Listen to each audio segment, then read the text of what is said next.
All right, people, welcome. Don't worry that you don't know what to talk about. I don't know either. I guess we're going to find out. This is how Talkaoke works. So my name is Marg. I'm just going to do a quick round of names. Thank you very much. Let's have your name. Ian. Ella. Tahib. Luis. And I'm Marg, and this is Talkaoke. We've got somebody in the cheap seats. We've got somebody in a high-vis jacket. We don't mind that. Actually, what do our clothes say about us? What does your Super 6 t-shirt say about you? It's a Salford pen. It says it's football. It says it's Salford City playing. Right. There you are. Okay, what about blue colour? Is it because you're a boy? No, it's one of the away kits. I much prefer the charcoal and tangerine. Okay, charcoal and tangerine. We're talking about colours right now. What the clothes say about us. I mean, why did you choose this outfit this morning? I chose this outfit this morning because I like white, because I like the snow, and I like to draw a lot. So basically, you need ink to draw. So basically, I like black and white. So Okay. basically, I'm like a cartoon boy. Okay, so we've got Tahib. Yeah, we've got Tahib here who just kind of dressed up. Oh, all right, be like this. Give me your final thought. Actually, give me your name. I'm Dave the Rave. Dave the Rave, is that your final message as well to the world? Do people rave enough in your opinion? Keep strong, keep safe. Okay, keep drunk, keep safe. Strong. Oh, strong, right. Okay, don't keep drunk, keep strong, keep safe. This is what we're talking about. Also talking about clothes. So you're dressed up in black and kind of white, kind of grey, to reflect the fact that you like drawing, and you like drawing with ink. Hello, welcome to Talkaoke. You're welcome to rest your feet and put your child down here as well, and both you can have a conversation. So this is kind of what's happening. Come and take a seat, come and get involved. So right now we're talking about the clothes. What do your clothes say about you? We're talking about cooking. Are you a good cook? This is Poplar picnic. What are you eating currently? What would you like to be eating? And what's in your picnic basket? We have been talking. Oh gosh, we're talking about drama. Is there much drama happening in Tower Hamlets right now? Is drama necessarily a bad thing? What was the school play that you were in recently? I can feel that the person's just kind of standing there, they're thinking about joining, but they just linger on the outside. I mean, do you have any views on this? What brought you here? What's happening today in your world? That's possible, but I was wearing a different shirt. But what do your clothes say about you? Come and tell us. Everything. Okay, so everything you need to know is kind of on our clothes. Ellen? I think it's good what the lady was saying earlier about like not judging people about from what they wear, because I think there's probably too much of that. You know? Right. Too much of judging people about yeah. Okay, sorry. Right, so are we just too judgmental? I mean, what do you think about this? Do you feel like you judge people based on what they wear sometimes?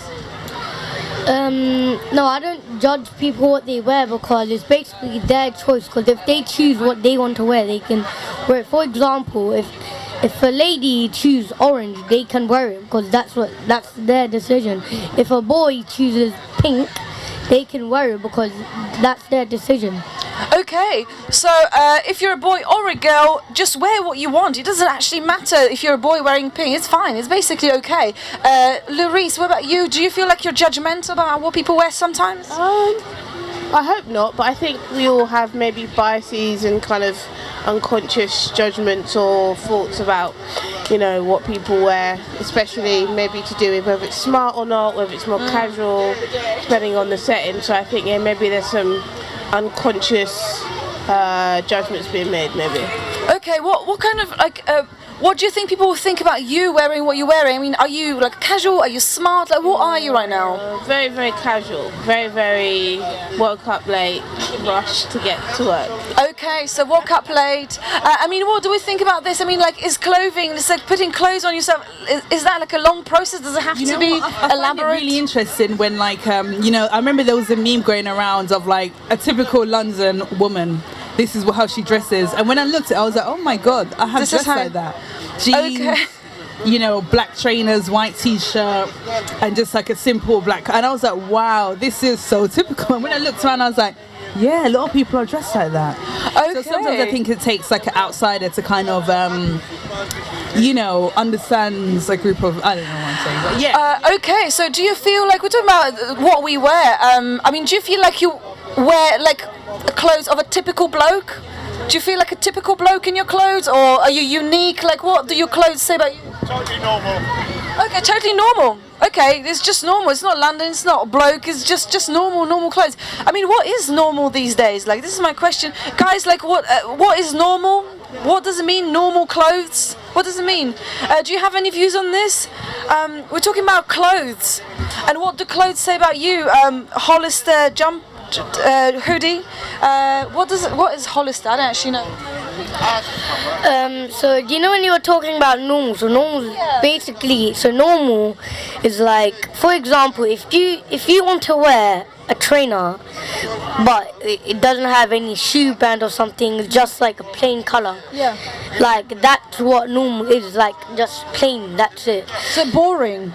Yeah, but it's not boring because, for example, my bottle lid right here, it's blue. It's like just plain, fully blue, 100% blue. So basically, that's plain because it's just fully normal. So is normal basically the same as plain? Is that what you're saying? Yeah, that's what I'm trying. Yeah. Okay, so normal is plain. Plain is normal, interchangeably. What do you think of this? I mean, do you feel normal? Yeah, fair enough. Yeah, what about your clothes? Are they normal clothes, or are you kind of putting your personality into it? Grab this mic. I'm a bit too old wearing this. Alright, okay, so there's an age limit on these shorts. How did you find out what the age limit on these is? Is it something that they tell you in the shop? You know, when you feel out of place, that's what I mean. When you feel out of place. So right. I'm feeling a bit out of place wearing my shoes. And okay, well, what's your name, by the way? My name's Shamim. Shamim, listen, I'm going to throw it to the table. Does Shamim's shorts look, what did you call it? Like, kind of not appropriate for your age? Overage. Overage. Let's have a look. Let's have a look at your shorts. It's nothing to stress over, it's alright. Yeah. It's okay. No such thing. You can't be... What, they're all good? Yeah, they're all fine. It's summer. I'm not close to them. Okay, and what's your name? Lucy. Hi Lucy, we've got Ellen, we've got Taron. No, it's pronounced Tahib. Tahib, sorry. It's okay. We've got Shamim, we've got Larice. Oh, and we've got new face. Hi, my name's Nadisha. Nadisha, I'm Margot. At the moment, we're just talking about what is normal. We've got a view here that normal and plain is basically the same word. We were talking about what the clothes say about us. Obviously, we're saying Shamim a bit, he's a bit old-fashioned here. That's your word. So yeah, that's kind of what we're talking about. How would you describe your style? What does your style say about you? Well, I mean, I'm wearing my organisation's branding, so I guess it tells you where I work. I don't know. Also, my hat's to cover up a terrible bleach job I did on my hair last night. Whoa, okay. Right, so there's a terrible bleach job, but also you've got a kind of, what do you think of the colour of your organisation's kind of colours? I guess it says green, and we're an environmental charity, so that makes sense. It's also a really important brand. So the name Felix comes from the founder of the charity's son who passed away, and this is his signature. So it's actually got a lot of story behind it and a lot of meaning. Okay, so our clothes and actually some of the kind of patterns or logos, they kind of come from a place of meaning. You've got what is the logo on your shirt there? The logo on my shirt is Nike. Does that mean that you're really sporty? Well, I am really sporty. Well, that's fair enough. Because I do a lot of sports. Yeah. I assume maybe that's your dad? Yeah, that's my dad. Yeah. What does his logo say about him? Is he actually a boss? But he's actually he is a good worker in his work. Okay, so it's a thumbs up. He's the only good one. Come and get involved in this. This is Talkaoke. So we can talk about Lucy's green shirt and the environmental charity that she works for. We will still come back to you. What your clothes say about you, Ellen? You know what I find interesting? Some clothes I put on really brings back a memory or makes me... final thought? Oh yeah, give us a final thought. Yeah, I'll thank you. Final thoughts, everybody stay strong, work hard, save money and live happily. That's it. All right, wonderful. Save Oh yeah, well then, thank you very much. Save money, stay strong, work hard, And show love. and what? Work smart. And work so. What do you mean by that? I don't know, like it's more about like connecting with people, like even what we're doing right now, just connecting with people, because back in the day, like it was more about, you know, like CVs and all of that stuff, but now you just have to work smart and, like, you know, connect with people, see where you can get your opportunities from and make opportunities for yourself. Okay, so don't work hard, but work smart. I mean, what do people think about this? I've got a bit of a pet peeve with working hard. I think it's quite a capitalistic. I don't know. I think it's. I don't know. I think it's a game that they play, whoever they is. Like, why have we got to work hard? Why have we got to break our backs? Why have we got to, you know? I agree. I prefer work smart. Okay. So work smart. I don't know what your name is. I think it's still Sabir. I could be wrong. Yeah, it's still Sabir. Sabir. Yeah, no, I know. But this is Talkaoke, so things can change, you know. So work smart. I mean, is this some kind? No, work hard. Is this some kind of capitalistic? You said. Is that something to do with that? Is it actually about meeting people, connecting, just making your own opportunities? Have you made your own opportunity joining this charity? Are you working hard? Are you working smart? These are all the questions. Yeah, it's interesting because I was seeing on TikTok where people were sort of breaking down that hustle culture and how people have been sold a lie about hustling, and how in fact hustling, you know, people market it as like, oh, if you're hustling, you're cool, you're making money, you're this girl boss, but really and truly you're just feeding into this capitalist society. It's capitalism that's making you need to hustle, and in fact you're just probably not being paid enough from your main job. That's the reason why you have to hustle and have all these side hustles, but actually it's not good and it's not healthy, and in fact, you know what I mean? So I've just been watching some videos breaking that down, and that's been interesting. I want to ask these people who are just kind of like hanging there, do you work hard or do you work smart? But maybe I'll never know. Yes, him, yes, you guys. Work hard. Do you guys work hard smart. or do you work smart? This is what we're discussing right now. Do you work hard or do you work smart? And what does it even mean? Come and tell us. This is Talkaoke. This is just, we know nothing. We just kind of like work it out as we go. I work hard. You work hard. Right, oh, and how is it going? It's going okay? It pays the bill. Okay, right. I mean, do you have a side hustle? Is that something that people do, or? No, I haven't. I've got nothing. Oh, right, okay. I work. Right, okay. What about yourself? Do you work hard? Do you work smart? You work hard, right. And how are you enjoying yourself? Okay, so it's not actually about enjoyment at all. You just got to do what you got to do. What about yourself? Are you a hard worker or smart worker? She's a smart worker. Thank you very much. I mean, this is Talkaoke. You're welcome to sit down, listen, just, you know, do whatever you want. All right. So that's kind of where we're at. And we've got a new face around the table. I'm just going to grab your name. Amin. Amin, nice to meet you. And this is Talkaoke. So here's the thing. We've got new people joining there in a palm tree outfit. But yeah, so where do we want to take this conversation? I mean, Lucy or... Yeah. So I just wanted to introduce the charity that I work for. So I work for Alzheimer's Society, which is a dementia charity. So it's just kind of about raising awareness about if anyone knows, you know, anyone with like it's not about just memory. It's more about like, you know, it can be like language processing, or suddenly like you're talking to your parents and they're just like what are you talking about? Like something like that. So it's like these little things, and early diagnosis is like the more earlier the better. So I mean, yeah, so just raising awareness. Okay, so Alzheimer's, I mean, is that something that's kind of typical for older people? Is it like how early does it start? It will be my question. I mean, I think there's some cases where it starts as early as like 40, in your 40s. But yeah, you know, I have a grandaunt who currently has Alzheimer's, so it's just really interesting. Well, you could say it's quite interesting, seeing, you know, interacting with her. But also I find it quite scary when I think about like, you know, some of the early warning signs, and I'm like, oh my god, like even little things like my brothers and sisters like mix up their names, and I'm like, what's going on? But you know, is this just a product of modern day society where our head is in so many different places, or is this an early sign of dementia? But I was listening to a podcast this morning, and the guy was saying that flossing is a really important thing to kind of reduce your risk of dementia, and if flossing your teeth, because I understand that like poor dental hygiene can really have an impact on your brain. Number of nerves that end up in the jaw, huge amount of nerves end up in the jaw. So like the dental health, and this is something they've come onto new very, very recently. So flossing, making sure you're brushing enough time.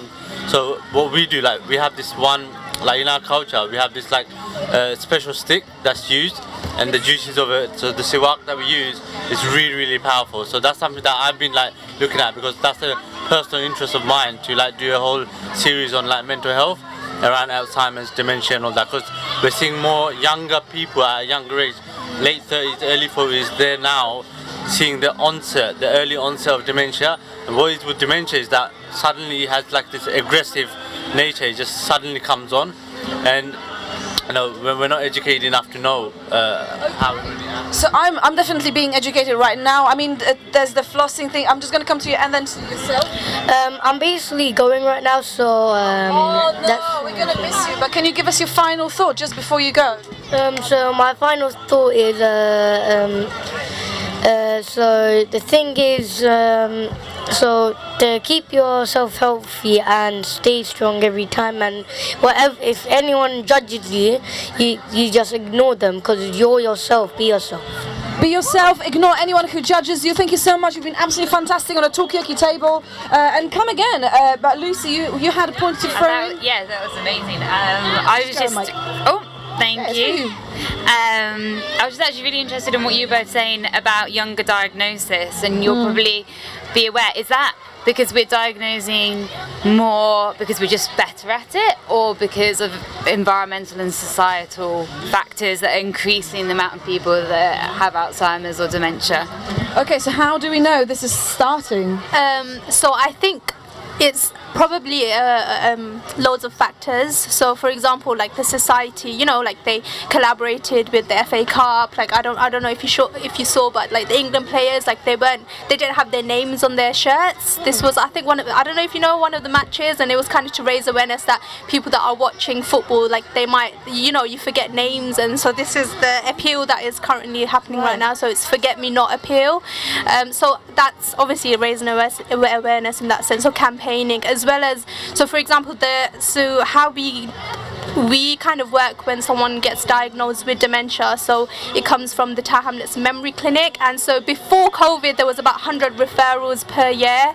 Wow. And so now it's gone up to nearly 700 referrals, which is like a crazy amount to be dealing with at the moment. So I think it's like loads of different factors, and I know since we're like all quite young here, I think the main things that they know that prevent it is just lifestyle factors and keeping yourself mentally active as well as physically active. Okay, so mental activity. Actually, one of the reasons why we kind of here today as well is to talk about different kinds of activity and kind of what people would like to do, and maybe mental activity is part of it. You've given us quite a lot of points there, and Ellen, anything that piqued your interest? Yeah, I mean, like one of the things I was learning about dementia is, the neuropaths in your brain. As you get older, you maybe are less likely to learn new things, so you're less likely to sort of develop new neuropaths. So it's really important to kind of keep curious and kind of keep learning new things. But I can imagine it's quite difficult as you get older. Maybe your health declines and you kind of get stuck indoors, and I think that's probably one of the things that kind of contributes to dementia, not being able to leave your home. So what can be done to kind of like bring new things into people's home? I don't know. So the question is, like, how do we keep ourselves kind of like active mentally and curious? How do you keep yourself curious? I think that's the thing you mentioned, they call it neuroelasticity. Right. So the whole idea, like, what the kind of networks that have been built, talk show, come and take keeping them kind of like stimulated. I personally, I've had some thoughts on it in terms of like what is it from a lifestyle point of view that is contributing to the ongoing kind of denigration and regression on the neurological part. So things like Netflix binging, the way we're interacting with information, the way we're interacting with data, that's having an impact, because now you can have people like even sleep is such a huge thing, good quality sleep, what they call deep sleep is so important. So I feel like you're giving us quite a lot of tips, so let me just kind of like break it down a little bit from what you're saying. So by the way, for those of you who are kind of curious, this is a pop-up talk show, which means that we're talking on this mic about anything and everything. Right now, we're just talking about, what are the things that we can do to prevent Alzheimer's, for instance, how to keep yourself curious and mentally engaged. Is Netflix actually just making things worse? Yeah, definitely, and also, did you know 100%. that flossing is exceptionally good for keeping your neuroplasticity Neuroelasticity. going, so there's a very unlikely link. Okay, so goodbye, Simon. So this is kind of where we're at. You can just sit here, and that way we won't get you on camera. But yeah, thank you very much, Shamim. Elam, you Oh gonna no, go? no. I was just before you gonna. go, we'll get your final thoughts. Oh, hey, guys. Hey, they want to join as well. Yeah, grab a mic and grab a seat and. Sorry, I was just gonna, I guess I'm here with an ulterior motive, and maybe this kind of ties into the conversation that you've all just been having. So the Felix Project is a food redistribution charity. We're based on Thomas Road, we're really local, we support loads of community organisations in this area, and in terms of well-being, we want to have volunteers, we want to support their well-being and their mental health, and if anyone is interested, you can find us. Come and talk to you. Over there, talk to us. Is there an age limit on volunteering? 16 plus. 16 plus. Yeah, Okay, but no so, yeah. maximum limit. And if you're interested in setting up placements for any service users as well, we're always really keen to be to facilitate that and be really accessible. Do you know what? Actually, it's very interesting. By the way, welcome new people. We'll do a round of names shortly, and I'll do a little rewind. But a little while back, we were talking about food, and actually organic food, and kind of like putting good food into your body, because that will help our minds, right? Yeah. So, but then we kind of talked about what's going to happen with the financial crisis. Like, will people actually have money to buy fancy tuna, or will we just subjected to tuna in cans? Should we be eating tuna anyway? So what is your charity? What kind of food do you kind of redistribute in? So we deal with surplus food, so it's food that would have otherwise been wasted. Food waste is a huge problem globally, so a third of food is wasted, and that causes a huge amount of greenhouse gases, so it's got a huge environmental impact. And so we take the food that would have been wasted within the supply chain, so before it even gets to the supermarket, and we're talking about millions of tons of food. We don't deal with millions of tons, but last year we redistributed enough food to communities for 30 million meals. Right. So we're all across London, and the food that we bring in is really good quality, and it's predominantly fruit and vegetables, and we really believe in nutrition. So we're trying to work with community organisations that provide wraparound support. So food poverty doesn't exist by itself.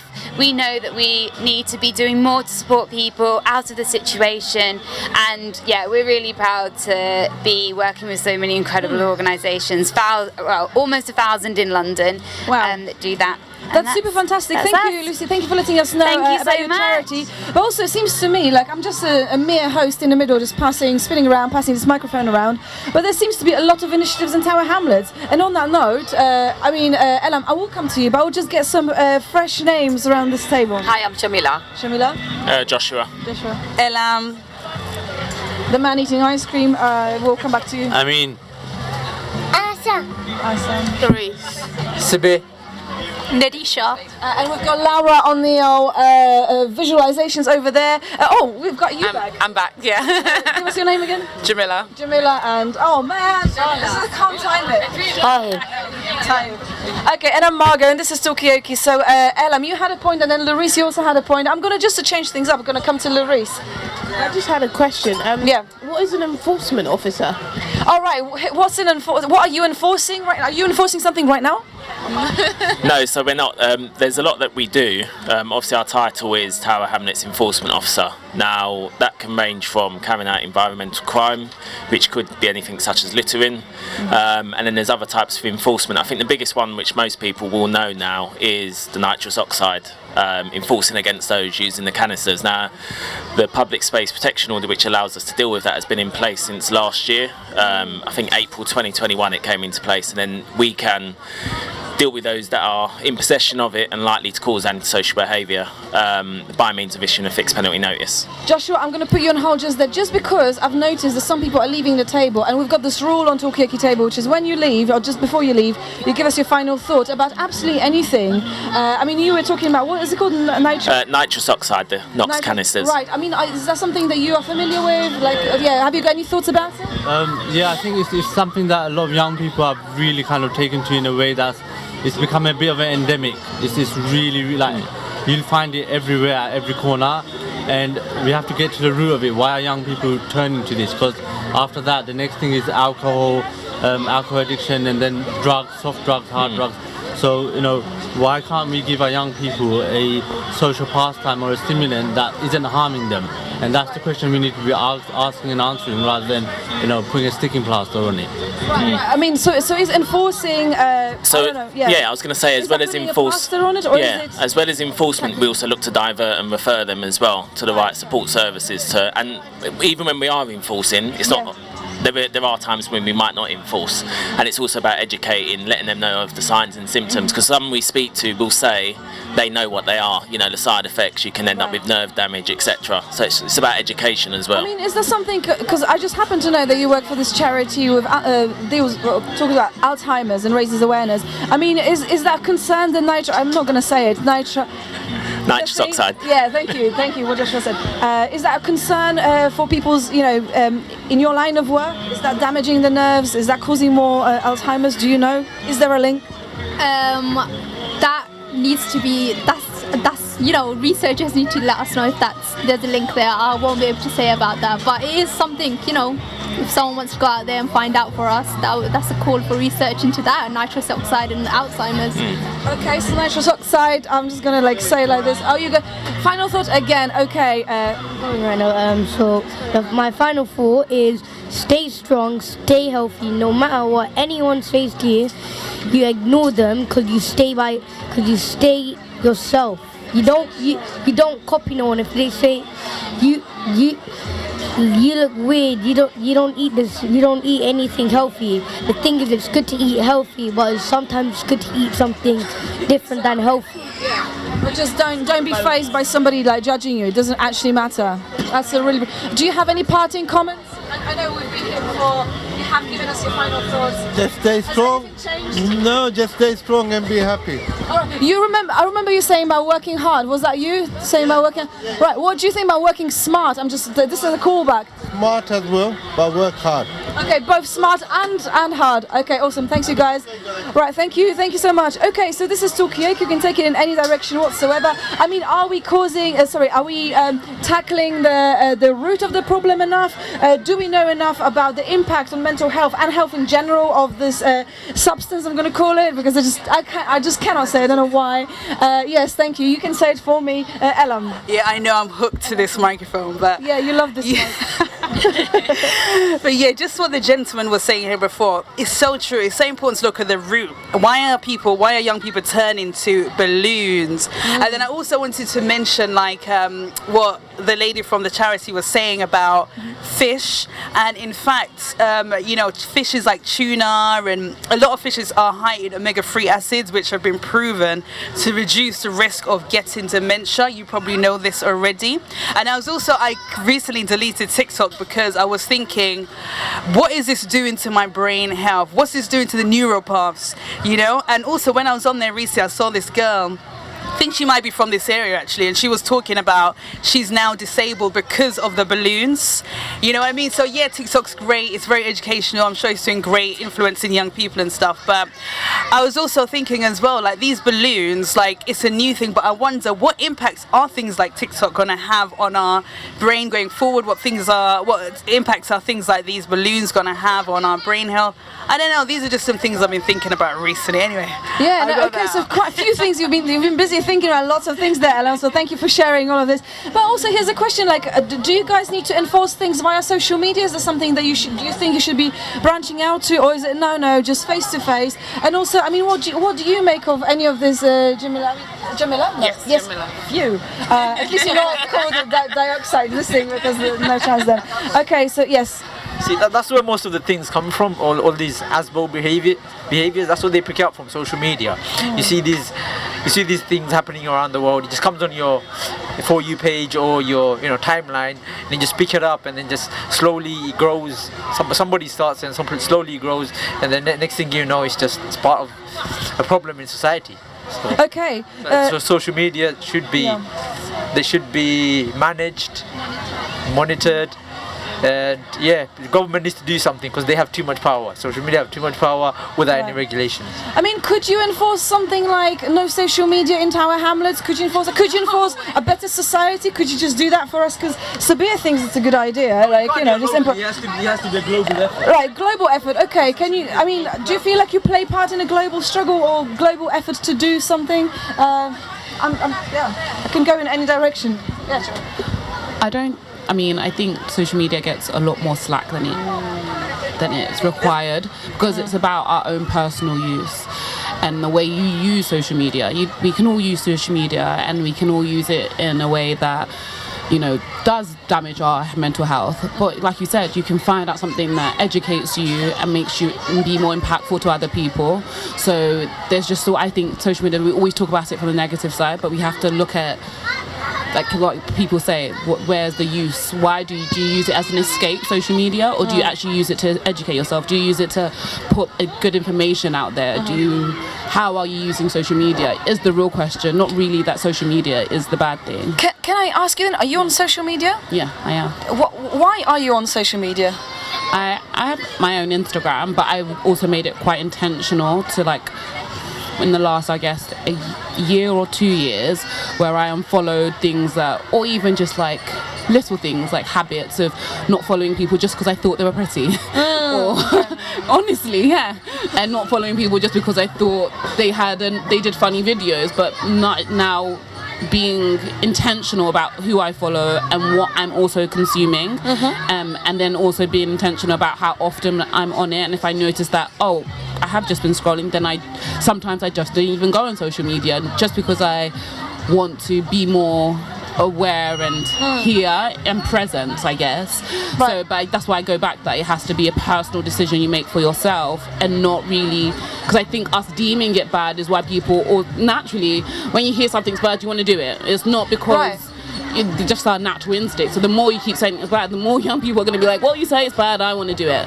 Right, so I'm going to, and also we've got a new face around the table. Welcome, this is Talkaoke, it's a pop-up talk show, talking about social media, talking about following people. Is it okay to follow people on Instagram just because they're pretty? Or are we looking for more substance? See what I did there? Right, so this is it. We're talking about mental health, talking about lots of things, talking about people abusing maybe some substances around Tower Hamlets. Maybe it's about finding out why people drink alcohol or kind of act in a way that maybe is disruptive. Why do we actually do it? These are the subjects on the table. What's your name, by the way? Sarah. Sarah, we've got Ellen, we've got Jamila, we've got Joshua, we've got Shamila, yes. Nadisha and Sabir and Larissa, and we've got Laura there on the visuals, and I'm Margot, and this is Talkaoke. So yes, Ellen, grab a mic. Just a quick one really. I definitely feel like social media is just another thing to blame. Back in the 1930s when the television was first made, don't fact check that it was the 1930s, but let's just say it was 1968 says a bit. Let's have a fight about it. People are blaming the problems of the youth on TV. It's just the latest thing. At the end of the day, social media is just a reflection of what's happening in society. The root of the issue is, obviously, like in Tower Hamlets, in London in general, in the UK, a lot of youth clubs have been closed down, and even today one of the parents were talking about the teenagers that hang around in this park and how she just avoids them. I think it's just a usual thing where people just judge teenagers a little bit too much and judge young people a bit too much, and often they just don't really have it anywhere to hang around. That's why they take the drugs and stuff. Maybe they're depressed. There's always a root to these things, but it's not social media that's causing right. I mean, I'm just kind of turn around to maybe some of the people who are maybe closer to that age group that you're talking about, any kind of teenagers. Yes. So one thing we do, the way we think about teenagers, kids, is that we tend to try to implement our way of thoughts as adults into kids. kids are kids. Let them be kids. They will do stupid stuff. They're meant to do stupid stuff. That's how you grow in life. You just do stupid stuff. Make mistakes, and then you learn from it. Let kids be kids. Obviously, you don't want them to go into the completely wrong directions. Guide them when needed, but just let them be kids when they need to be kids. So, Sarah, I've got a question for you then. I mean, like, do you agree with Sabir? Kids should be left alone to be kids, or do you feel like maybe sometimes there's an expectation to behave like an adult? Like, do you feel that pressure? I think that honestly kids should be kids, but there should be like restrictions, because at my school a lot of people, they have like all the social media and stuff, and then they like grow up quickly, and then it's not fun with them anymore. So I think that there should be like restrictions to like what and stuff that we use, because like even the school warns us about using social media and not to do it because we're not old enough, and there's even restrictions on like the app store, but still people download it and use it, and then there's like some bad stuff on there that it's stuff that you shouldn't know, and then you know, and then you tell other people, and then it becomes, it's like children know stuff that they shouldn't know. Right. Okay. So maybe there's another side to social media. Once you start knowing some things, you can't unknow them.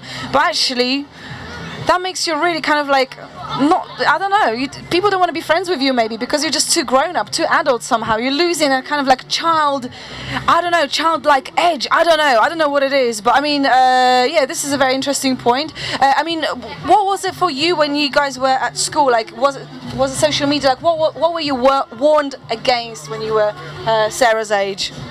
I'm just going to quickly say my final thoughts because I'm gonna leave. Are you off then? Yes. Right.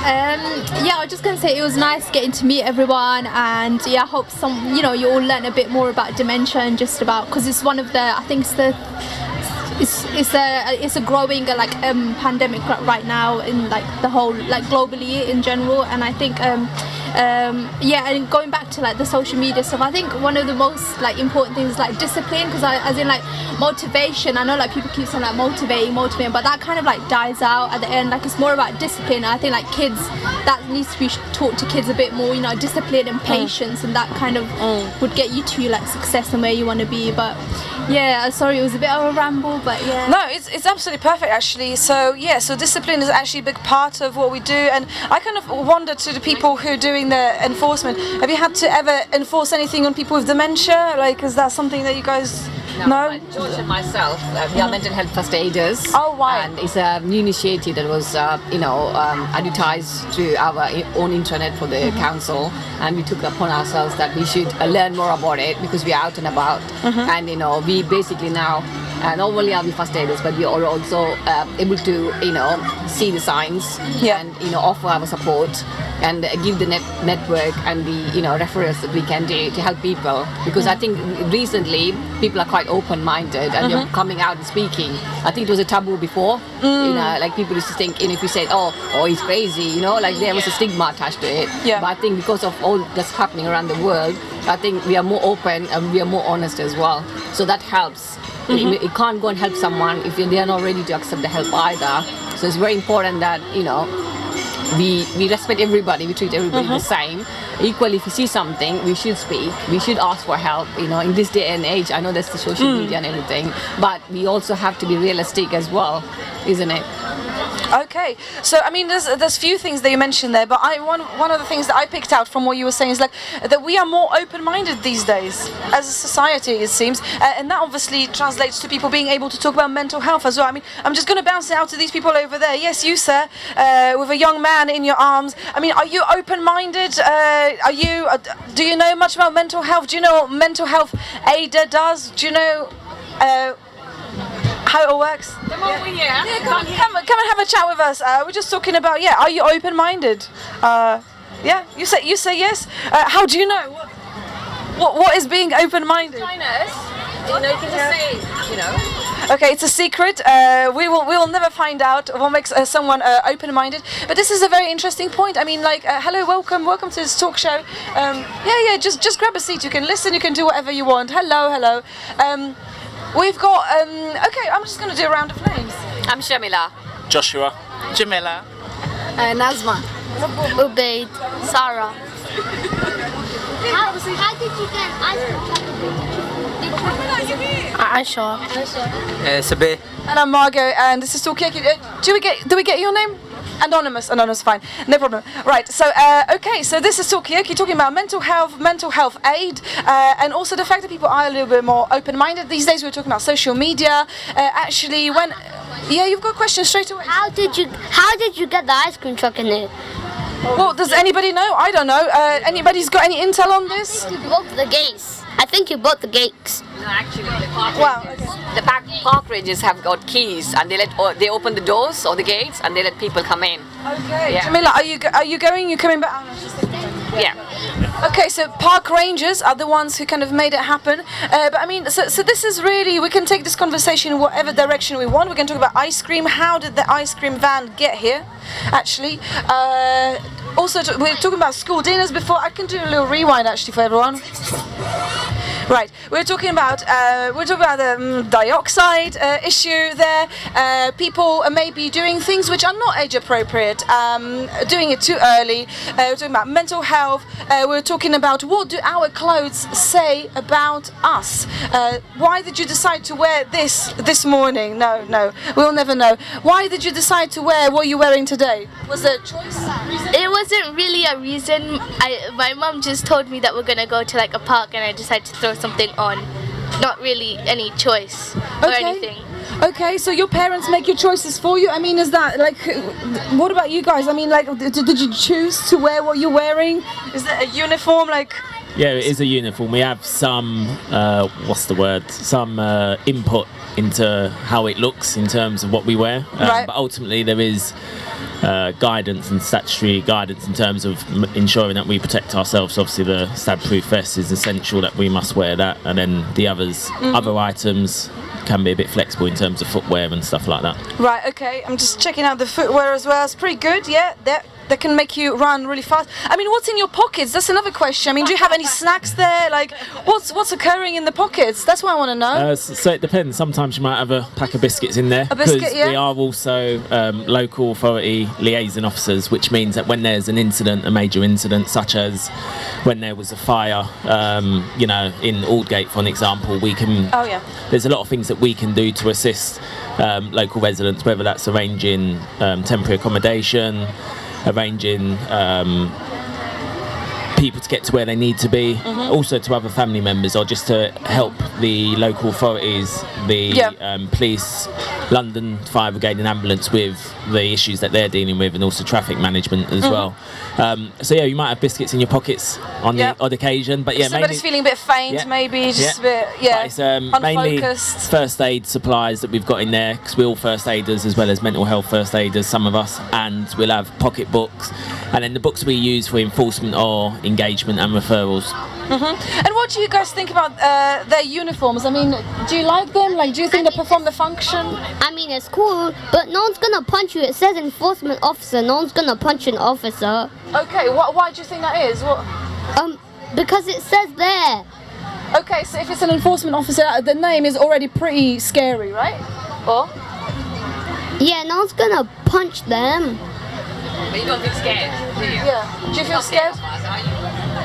Are you scared of them? Yeah. Oh right, okay, so maybe you can do a bit more in terms of like, yeah. Because I think they have a pistol. Okay, well they don't, sounds like they don't. Okay, I mean, like, what do you think of their uniforms? What do you make of them? The uniforms are nice, but they're like a bit bland, and also because it's hot and they're wearing black, and it just looks a bit boring. Okay, so maybe we can just workshop some ideas for you. You can take it to your fashion designers. So basically, Sarah, we represent the council, we represent the community. So, we have to stand, we have to be bland so people can recognize us. If I was to wear a nice, cheerful dress, people won't know what I do for a living. So I have to stand out, and that's what it is. Plus, I'm, representing the communities within the council, and I'm standing for all the good things and maybe some bad things. I don't know, you know. So I'm here to change people's perception. So I'm here to speak with you, to break down the barriers, to communicate. So I have to look bland. Otherwise, people won't feel interested. Like you were interested in knowing more about me. If I was, wearing a cheerful dress, you wouldn't be interested in me, would you? So actually, it's not just about the clothing; it's about the content, the person, the personality, and the person inside. That's the main thing. I mean, what do people think about this idea? Like, okay, there's the clothing, but there's also the personality.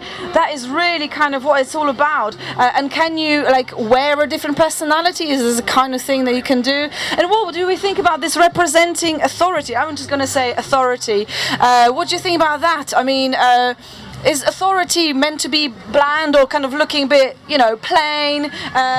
Do they look normal? We were talking about plain and normal, the same word.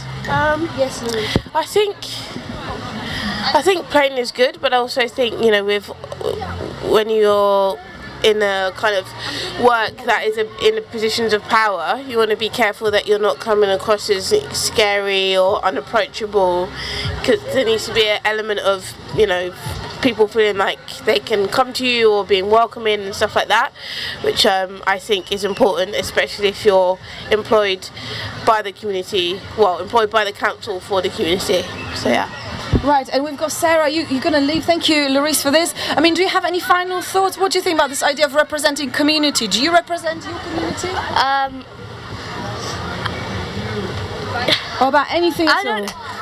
I think that the uniforms, because if they were colourful, they would just look like normal people and no one would really because they wear the green high vis and stuff, and then it's like you know who they are because they're bright. And so I need to go, and so does my brother right now. Yeah, that's fine. So I mean, are you gonna have a final thought? I have one more question. Yeah. How does the vest protect you? Right, good question. Do you have enough time to hear the answer? Yes. Probably not. How does the vest protect you? Do you feel protected? Yeah, Mona, it's very difficult during the summer. As you can imagine, when it gets quite hot, it's an extra layer. And also to run in it's not very comfortable either. It weighs probably about 3 or 4 kilograms. So I'm not gonna wear a vest when I'm a police officer. That's why I'm not gonna wear a vest. So you is that what you want to be when you're a bit older? Yes, but I'm not gonna wear a vest. So you're gonna be a rebel policeman. What's that? Rebel? Oh yeah. Sorry, I don't. It's basically saying I'm not gonna wear a vest. What are you gonna do about it? Are you gonna be like that? I am just gonna sit around and I'm just gonna be a receptionist. Okay. So working for the police. Yeah, that's important. Yeah, but then I need to go through training first to become an actual police officer and drive cars. I hope I don't crash, cause I don't know how to drive. I'm the worst driver. I crash every time.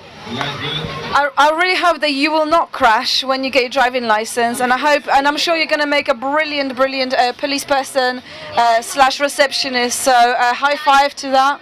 Thank you. High five. I don't know why I'm doing high fives. Just doing high fives now.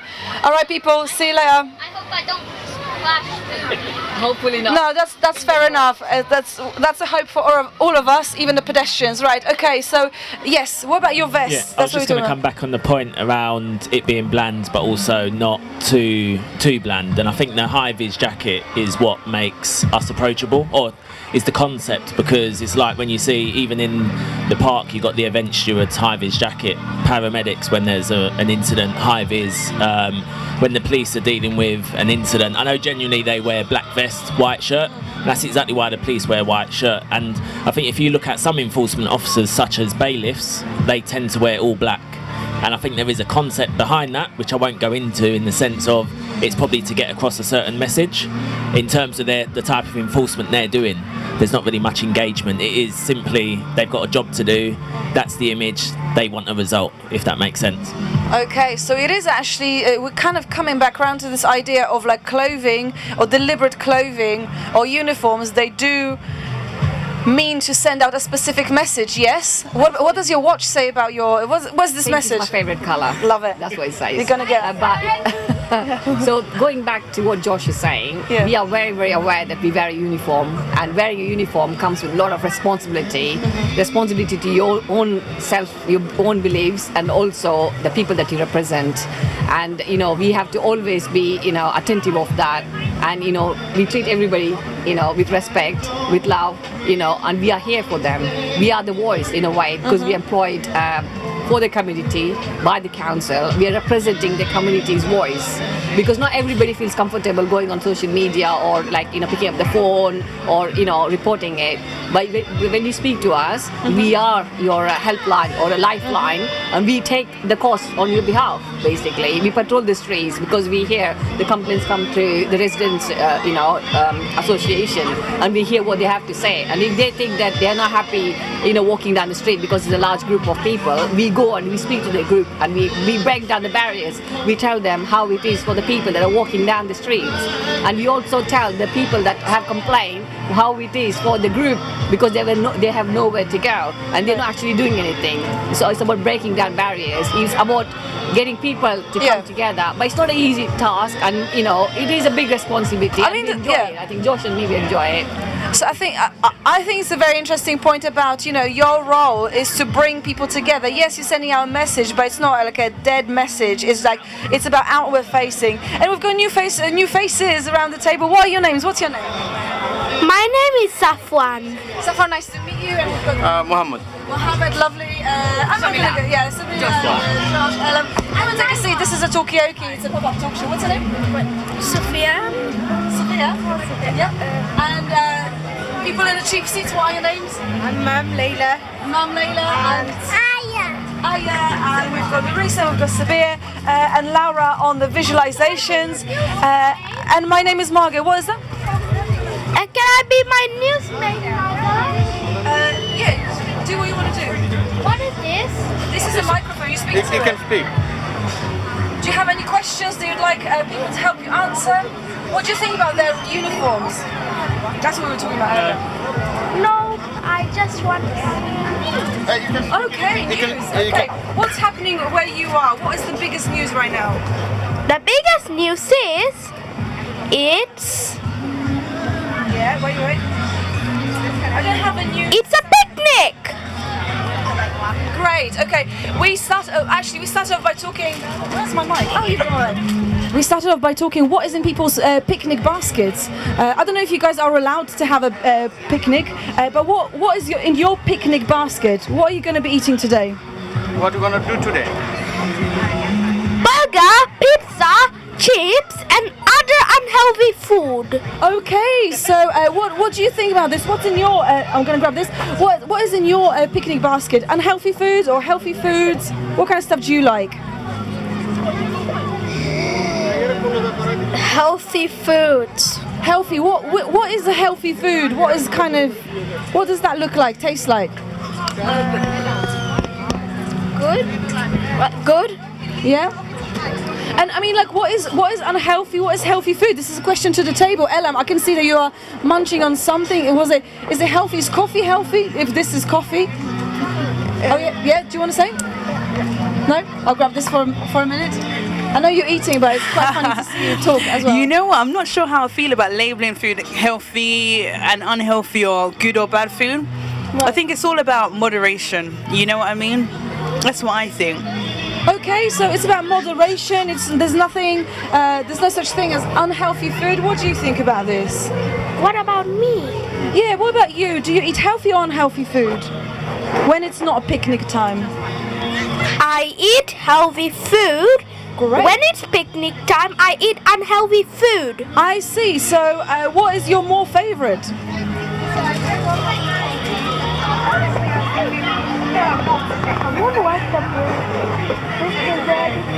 Maybe it's the one you have to kind of think about before you... Star? Yeah. Speak in microphone. So yeah, speak to the mic. No, fried chicken. Fried chicken? Like. Right, fried chicken. Do you know what, actually... Fried chicken is my favorite. Okay. Because it's made out of chicken. It is cost 1,000 of gravity, and also the ice cream is made out of frozen treats, and also the hash brown pizza burger. Okay, fantastic. It's quite a big selection. I mean, like chicken is obviously a big one, but can you have chicken flavor ice cream? Would that be? I mean, there's an ice cream van there. I mean, Mom, is your face is something that you'd buy? No, I wouldn't. No way. Would you, Sophie?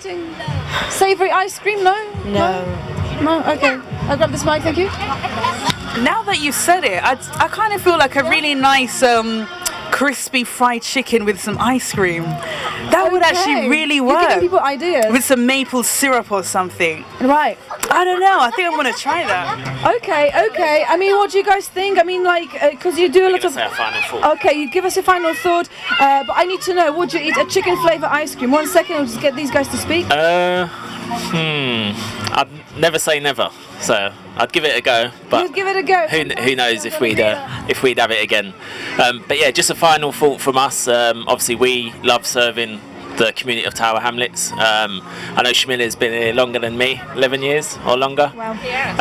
They're all about, and I've been here 8 years, including time in the police before I joined this role. So, hence why I come back. So I really like the borough. It's a great place to work, and I'd like to think it's a great place to live, and we do our best for the residents for that. So yeah, thank you. Can I just ask you before you go, like, what are the main highlights? Like, what are you doing right now? What are the main things, obviously, apart from what you mentioned? So I think the biggest thing at the moment is trying to promote the service. Obviously, we've got an engagement bus around the other side, and we are always actively looking to encourage, more than anything, is the community to, I think, because at the moment we are recruiting, so that's another thing, so promoting recruitment within Tower Hamlets, and I think also the younger generation as well. And the third thing around recruitment is to promote more females, because we do have within the service probably 3 or 4 females, so it is largely dominated by the male population, so it'd be good to certainly have a range of diversity, even more so than we do have already.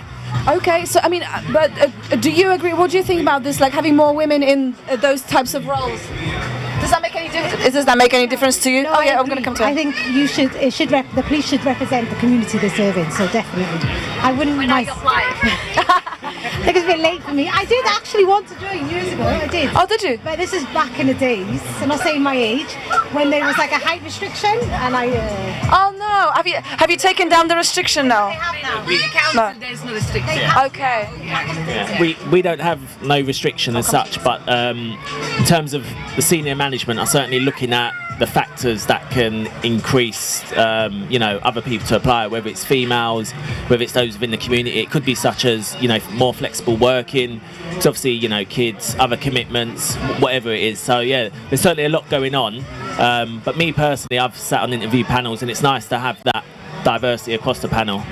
But recently we have employed, I think since I've been here, we've recruited people as young as 18, straight out of with no experience, because experience is often just a little bit on employment. Experience is often the thing that's challenging to get any job. But how can you get experience without being given that opportunity? So it's good for us to be able to show, and I think another thing we might be looking at is an apprenticeship as well. Right. But of course there's a lot in terms of qualifications, how that can work and what it will look like. But watch this space, and hopefully there is apprenticeships in the future for young people. Okay, so there's apprenticeships. I mean, so we kind of getting your final thoughts. I kind of want to hit this young man here with a question. I mean, do you do stuff for your community? Because these guys do something for the community.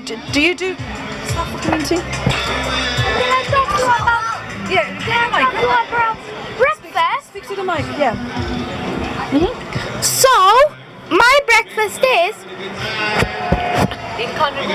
My breakfast is. I'll look after it. Okay. Yeah. Is. Do you eat orange? Do I eat orange? Maybe. Maybe no. Okay. I ate fried egg and salty pancake for breakfast in the imaginary world, but in real world, I eat buttermilk pancake with some maple and some hollow turkey rasher and some another buttermilk pancake with some strawberry jam. Okay, so I think you got quite a lot of go on. And the third pancake will be pancake with some butter and maple syrup topped it with some fruity fruity. I mean, yeah, you get fruit. But I wanted to ask you. I want to take your what you just said because I think it's a really good breakdown of what you had. It sounds like you've got a lot of energy from it as well. Do you guys have breakfast? Do you have to have a healthy breakfast? What do you eat for breakfast? You don't want to know. All right, is it a secret? Is it like superpower food? I'll have a hot chocolate with cream. That's my wake up thing. Yeah, my naughty thing. All right, I so no indulge coffee, myself. nothing like that. No, hot chocolate. no. Hot chocolate with cream. Do you have pancakes? No, that's my breakfast done. All right, it's 200 calories. Okay, right, okay. So that's it. I mean, like, yes, Ellen? No, I'm really intrigued about hot chocolate in the morning, right? Because doesn't hot chocolate sort of help you fall asleep, you know? Okay. I don't know. I'm intrigued. So is hot chocolate waking you up or is it actually making you fall asleep? We've got new people around the table. You look familiar. Give us your name. Good morning. My name is Bird. Good morning. Okay, guys, you're off to have something to eat. Thank you so much for stopping by. Cheers, you guys. Okay, hello. Hey, Mason. Sarah. And talking about healthiness is healthy. It's healthy to run because me and my aunt every time we go for a jog in the morning or afternoon. Yeah. Thank you very much. Give us a high five. Yes. We don't have stickers, unfortunately, but I will give you this business card so you can check us out and come to the next event. We are all around Tower Hamlets. You're welcome to join on Thursday. And it's okay. Right. So perfect. So he does all the cooking. Perfect. And see you later. And also, it's healthy to walk. And people say it's not healthy. It's not healthy to ride a bike or a scooter, which it is because it keeps on moving your legs one second. and helps. Juice and banana. Okay, so fruits. So kind of like reiterating what he says. See you later. Okay. So people say it's not not unhealthy to ride your scooter and ride your bike when it's not, because you keep on moving your legs and it burns down some calories. Okay, so riding a scooter is actually also still exercise. But I have a question though. Come and join us. We're talking about everything really. Talking about scooters actually are good exercise because you still use your legs and stuff. I mean, have you ever used the scooter? Is that your thing? No. Have you used a scooter? I had used a scooter and a bike before, but the thing is, it's good to have a bike or scooter because, for example, if you're tired of running and like you want to burn some calories, so basically you can go on your bike, like a ride for like a 2-hour ride. That's a long ride, yeah. That's what I do. 10 miles a day, and you can do a bit of exercise, do a bit of yoga. Like when you wake up, like do a bit of yoga. Then like in the evening time, like you're trying to get yourself fit, like you're on a diet and you want to get yourself fit and healthy and health. And so you're going to eat vegetables and you're going to do all of that. I'm going to grab this back because have you ever considered a role of like a health officer for Tower Hamlets? Because you seem to know quite a lot. Mason, just before I come to you, I'm going to grab your name because you're a new person around the table. What's your name? My name is Asi. Asi, welcome Asi. We've got Mason, we've got Tahib. Linda. Oh, is it? Great. Ellis, we've got Laura over there. We've got Louise. Elam. And my name is Margaret. And we've got Mum. But Mum, anonymous, do you have a name? Just Mum, you go by Mum. Okay, that's fine as well. Right, so at the moment we're talking about healthy eating. Mason. Talking about bikes and scooters, I have a bike at my nan's, but I don't have a scooter yet, and I have a scooter at my mum's, which I bought here today, and I haven't got a bike at my mum's. So you're always kind of in between, kind of. Yeah. So and also me and my aunt's gonna get a bike, so we can go for a bike ride. Right. And I always ride my bike or a scooter to play football for my football team and that. Right. So I've got a question. This is a question to you, but actually for everyone. I mean, how do we get our nans, our mums, our the kind of the next generation involved in exercise? Because obviously you guys are exceptionally good at just like cracking on with it. But what about the older people? How would you do? What's the question again? Say it again. What's the question? The question is, how do you get? I love it. I'm gonna speak. I don't know what about, but I'm gonna speak. I'm just asking, how do you get your parents involved in exercise? Like your gran, your mum? By You can give us like a crazy idea. It doesn't even have to be real.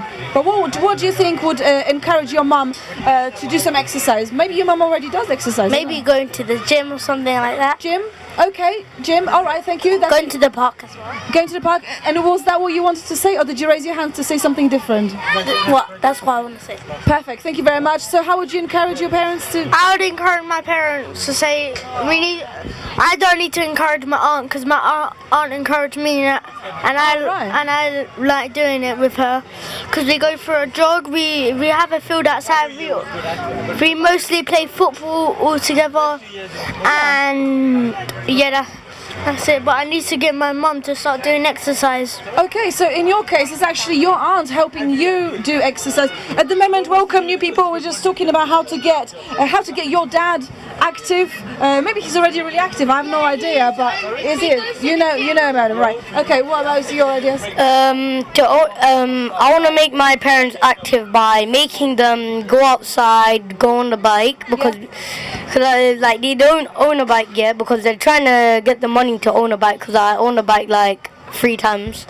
I want to encourage my parents to do exercise by running, doing yoga because yoga. How do they respond to this? Like, does your mum go like, "Oh yeah, I didn't think about that. I'm just gonna go and do yoga now." Yeah, and I enjoy to do exercise with my mum and my dad, and it's really fun to do exercise if you get into if you're used to it. It's fun. I'm gonna ask your mum, like, is it fun to do exercise with your children? Is it just a fun thing, or is it depending on the perspective? No, with my son it's fun. It's fun. What kind of stuff do you do? Do you do yoga? Do you do the running and stuff? Yes, I do running, walking. Give him the mic. Yes, I do running, walking. Yeah. Morning time with my son. And is it easy? Right. And do you see a lot of moms kind of exercising with their children? Is that kind of what's happening? Is it like obviously that's what we do? Are you the spokesperson for the family? I feel like you are. Like you're the spokesperson for the family. Yeah, I speak a Main lot. correspondent. Love it. So I do see a lot of other parents do yoga exercise with the children, and because one of my old friends before I went to St. Paul's Ways Foundation,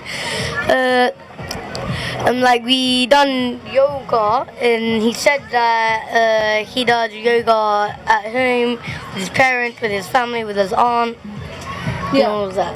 So you kind of see what other people are doing. If it's yoga, if it's working for them, maybe it's a good idea to spread around. I mean, what about yourself? I mean, like, is yoga your thing? What is your thing? I like more active exercise. Yoga's a bit too chilled for me. Yeah, a bit lame, a bit like slow pace. Yeah. Right, okay. Yeah, so. Okay, so what would be for you? Bungee jumping, scooters? Oh, definitely not bungee jumping. Oh, okay. I get headaches very easily.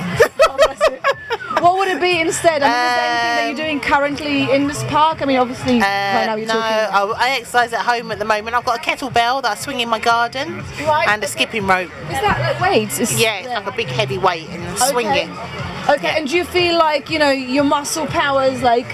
Getting there, yeah. I need to do it a little bit more often. I need to do some more exercise. Do you do exercise, Ellis? What exercise do you do? Is it ice cream related? What exercise do you do? How do you get to nursery and back? On my bike or my scooter. Wow, okay, so you're the cyclist of the family. Okay, fantastic, right. Okay, fine. I'm going to come back to you. I mean, like, how do you guys kind of keep active? Like, what keeps you... I mean, do you agree that the yoga is just a bit like, come on, is it even a sport? Do you need more kind of physical exertion? No, I do regular runs every week. Yeah? Where do you run to? Me, or where do you run away from? I don't run away from anything. I run in my lane because I do a lot of hill sprints. So there's hills in my lane which I can use. So I used to be an amateur boxer. I love being fit, and so I don't box anymore. I used to box about just before the pandemic had stopped. But yeah, keeping fit is one of my things. I just like to keep fit. It's just like it just makes me feel normal. Otherwise, I feel sluggish, and I need to do something every week to keep fit. Okay, so do a bit of running. I didn't realize there were hills in Myland Park. Did you know this? Did you know there are hills in Park? You knew about this. Okay. Because I go swimming there. Okay. In year 5 we go swimming. Right, swimming. Does anybody here? Any fans of swimming? Yeah, swimming. Right. Okay, you do swimming? Yeah, I do swimming at school too every Friday, and sometimes we do club on Monday or swimming. Okay, we just need some battery change on this. Okay, so you do swimming at school. Fantastic. Yes, you guys need to say something. I'm gonna go now, but You said that 3 times before. I just want to say that. You left 3 times and you came back, which obviously you're very happy about. You're temporarily leaving, but you make it back. Yeah, I'm actually just going home. This is the real time I'm actually going. Yeah. The final thing I want to say is stay strong, stay safe. No matter what anyone says, you ignore them because you stay yourself, be yourself. Okay, that's the big message. It's the first time I'm hearing it. I'm definitely gonna now follow it. I feel like it's really ingrained in my mind. This is not our. You need to take this one. And we're gonna be back in the park on Thursday, but I can't remember where. But it's on our website. Any final thoughts from Mum? No. Any final messages to the world? That's okay. No. That's it. No. Okay. Test. Thank you very much. Okay, right. So we're talking about running, talking about boxing. Actually, it all started off. Actually, maybe I should do like a little rewind. It all started off with the fact that there's a boxing fight happening tonight by Anthony Joshua and dioxide substance. These are the 2 things that just don't. It's not nitrate. It's the other thing that people smoke in those things. The man was talking. Yeah, exactly. It doesn't sink in. So we started talking about boxing. Do you do boxing? What about you do boxing? On this weekend, on Friday, Thursday, Wednesday, and Monday, because it wasn't on Tuesday. I went to sports camp, and then one of the activities was boxing. Okay, so boxing. I mean, like, what about you guys? I mean, like, do you do boxing? Is it a girls' sport? Does it actually even matter about? My mummy does boxing. She does. Okay. Does she have good moves? Like how? How does she do it? Oh, I can see. Yeah. Does it very hard. Do it very hard. Yeah, she does. Okay, so she means business when she's boxing. Thank you very much. Okay, so I'd like to say there's no such thing as a girls' sport. What can girls do? Girls can do everything, can't they? Yes. Bring it. Yes. Fantastic. I mean, this is really interesting because in a way of a rewind of what we have been talking about. We have been talking about We have been talking about food. We have been talking about drink. When is the right time to start drinking alcohol, if ever? What do people do for fun? Some people said, actually I drink. That gets me in the mood. But then we started talking about wine is a girl's drink, vodka is a male drink, they're talking about genders. They were talking about clothing. There was probably lots of subjects in between, but clothing, what do our clothes say about us? Young man there was saying, like, if you want to wear pink, just wear pink, doesn't matter who you are, just like do your thing. We were talking about working hard versus working smart. We were talking about people in corporations and those corporate jobs. Do they even know how to have fun? Apparently they put the tables together and they slide on the tables to beer. Is that right? That's the idea of fun. Make of that what you will. I mean, do you know anything about that? How do you have fun? Do you have fun? Yeah, we go to fun days every weekend. We always find a fun day. We like going to the theatre, we like going to the park, we like family holidays. So yeah, we do lots of fun stuff. Yes, Eden went to. Yeah, Eden, where did you go? Where did you go to get this cup? I went to the Excel. And Formula class, and they got all girls in track top and all hats. No, not really. You saw like all the Formula E drivers, and then why did they? What was this bit? What was this? They were getting the girls to come on track because it was only the boys who were on track. So they were trying to encourage girls to try and do racing. Okay, so encouraging girls to do racing. I mean, like, so it sounds like there is no kind of limitation of what you can do. It doesn't matter whether you're a girl or a boy. Obviously, there's this, and then as a family, you go to theatre as well. I mean, that's a kind of way of spending, I don't know, just doing something active. I mean, we haven't talked about drama actually before. That reminds me. I do loads of theatre workshop on drama. Actually, yesterday I went to see my cousin's drama show. How was it? How many stars do you give it? 10. 10 out of how many? 10. Okay, so pretty strong show. Okay, right. I mean, like, the thing about Talk Kid People is that we can take it in whatever direction we want to. We can talk about drama, we can talk about your cousin's play, we can talk about how the families spend time together. I mean, it sounds like you're a very busy family, you do a lot of stuff all the time. Is it typical? Are all families kind of like that? I don't know, just curious. Maybe we'll do a little... but yeah, so you tell me which direction you'd like to take it. In the meantime, I think we may just swap out and just do a bit of a jazzy transition. Just because girls can do everything. At the moment, it's like girl heavy, I want to say, in the middle. Let's give Margot a round of applause. All right, go Margot, go Margot. Okay, I like to be a bit dramatic when I'm getting in the table. No, I don't do yoga. No, I do not exercise. All right, you know what? Let's do a round of names so I know who everyone is. I'm Margot. Eden. Linda. Alice. Got Sabir here. Reese, and this is Talkaoke. This is a pop-up talk show. You know what? Let's have a look at some of these illustrations. Oh, so earlier we were talking about what people have for breakfast. You know, pancakes. That was a very popular one. Pizza, avocado with egg. You know, pizza. Yeah, you go breakfast. A cup of tea. We're talking about so much today. Actually, we started off talking about clothing, we spoke about, you know, wow, gosh, so many things that bring community.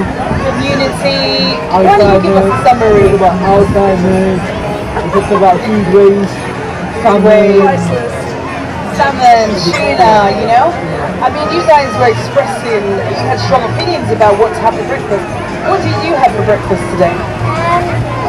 I had rice pots, gluten-free rice pots because I'm gluten-free.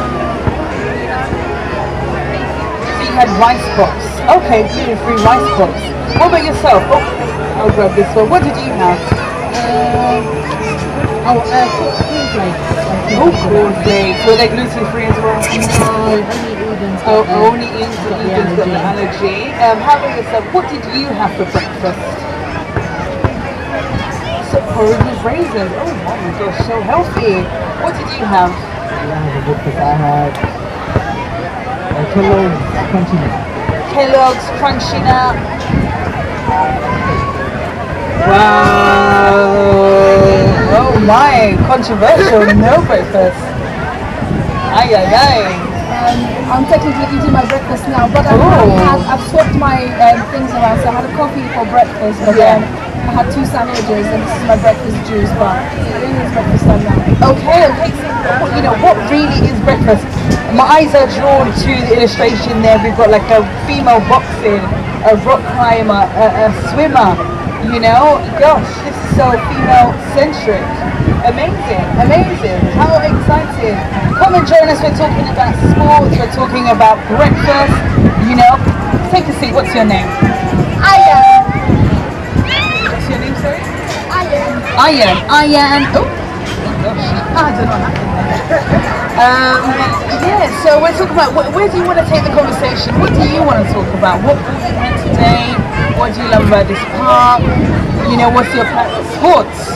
And my daddy convinces me to support Newcastle, but I support West Ham. Oh, so you support West Ham. I mean, why do you support West Ham and not Newcastle?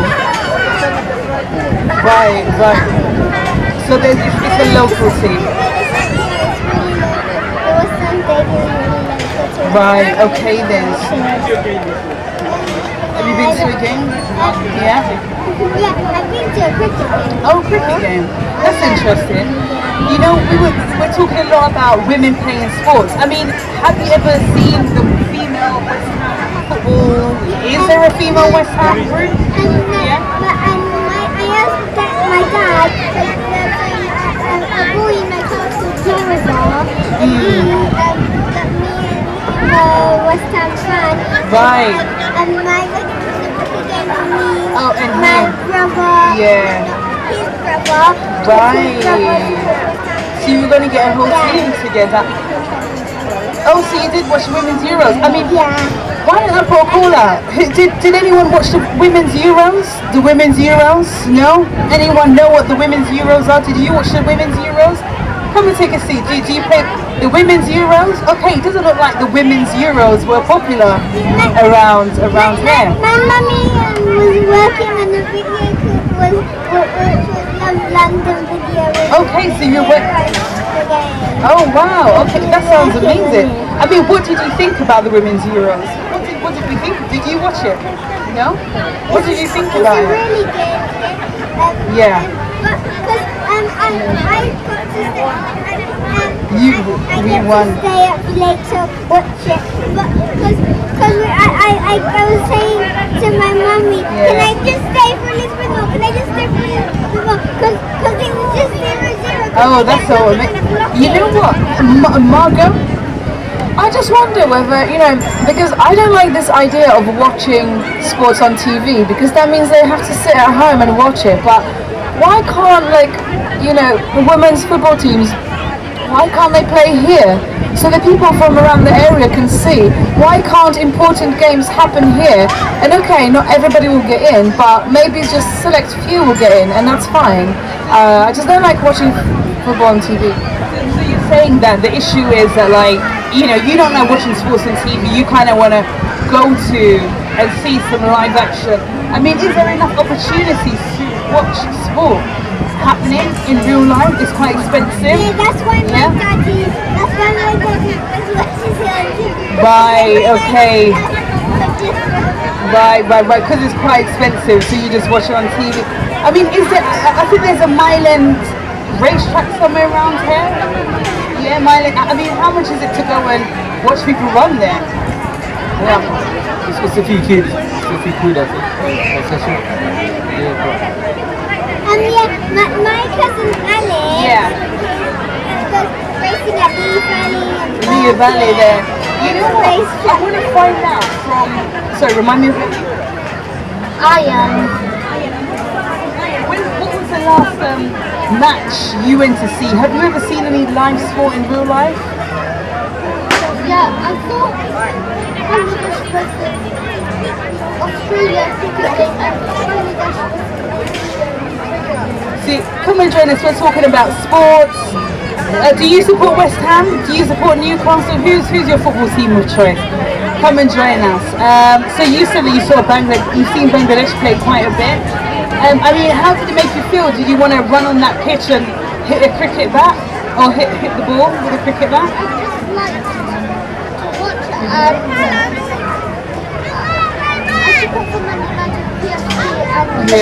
Yeah. So you've had the opportunity to kind of what? I'm wondering, You can't support both Man United and Liverpool. They're big rivals. You have to support I mean, one of them. can you support more than one football team? You can, but Man United, Liverpool, you can't because they're big rivals. Can you support more than one football team, Margot? I wouldn't disagree with Sophia. I think you can support different teams. You should be able to support different teams, or just don't support any of them. Because So you're saying actually you should be able to support different football teams. Mason, who do you support? Are you allowed to support? We've got an Arsenal support here. Come and join us. We're talking about, can you support more than one football team? Can you support Arsenal and West Ham? Can you support Arsenal and Man United? Come and take a seat. Let us know. Oh, let's get your final thought. My final thought is I love you support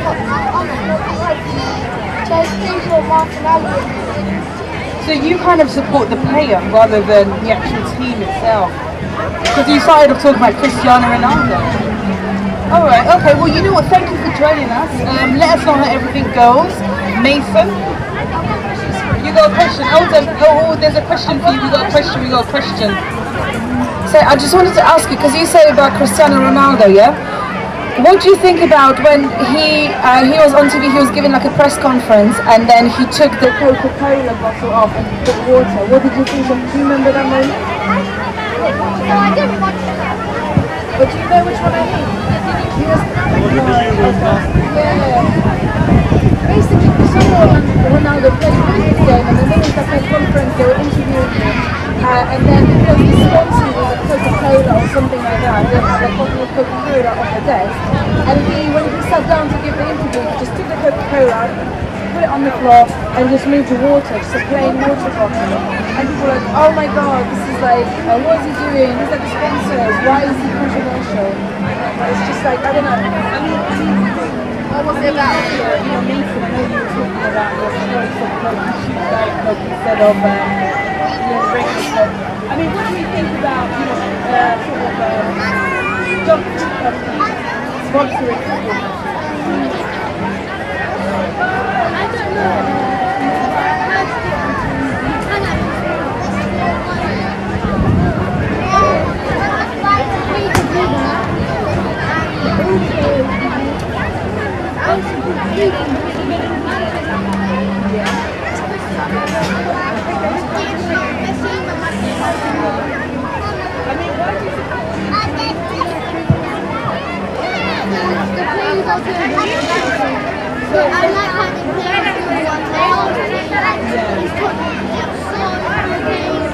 Who do you think is the greatest player of all time?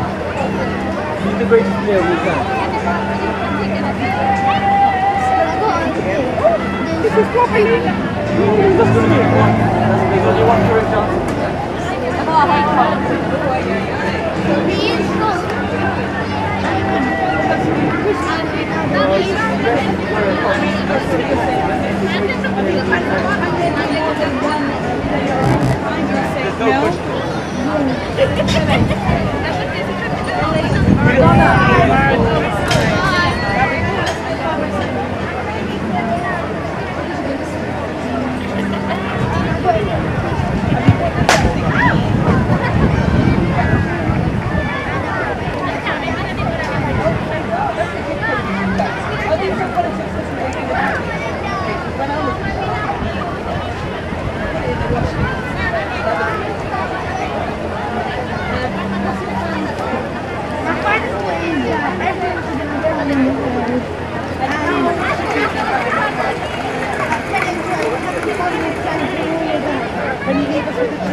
What do you call a giraffe with no legs? What do you call a giraffe with no legs? Anyone know? Tell us,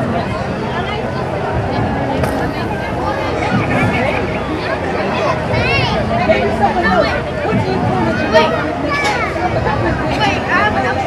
Oh, wait, don't tell, make it later.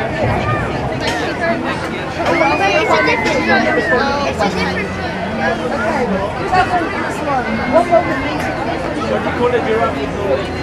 do we call it? What do you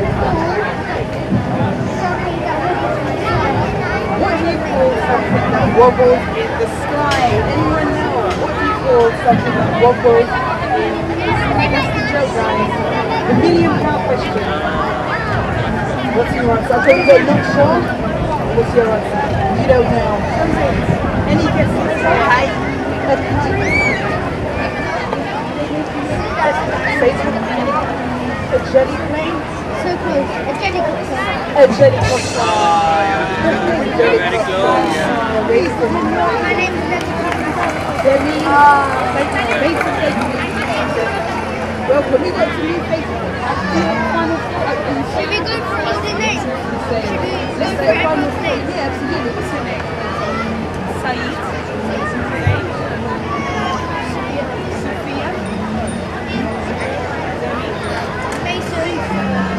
Ankur. Yes.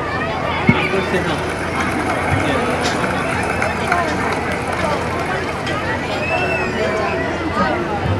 Shrikant Reddy.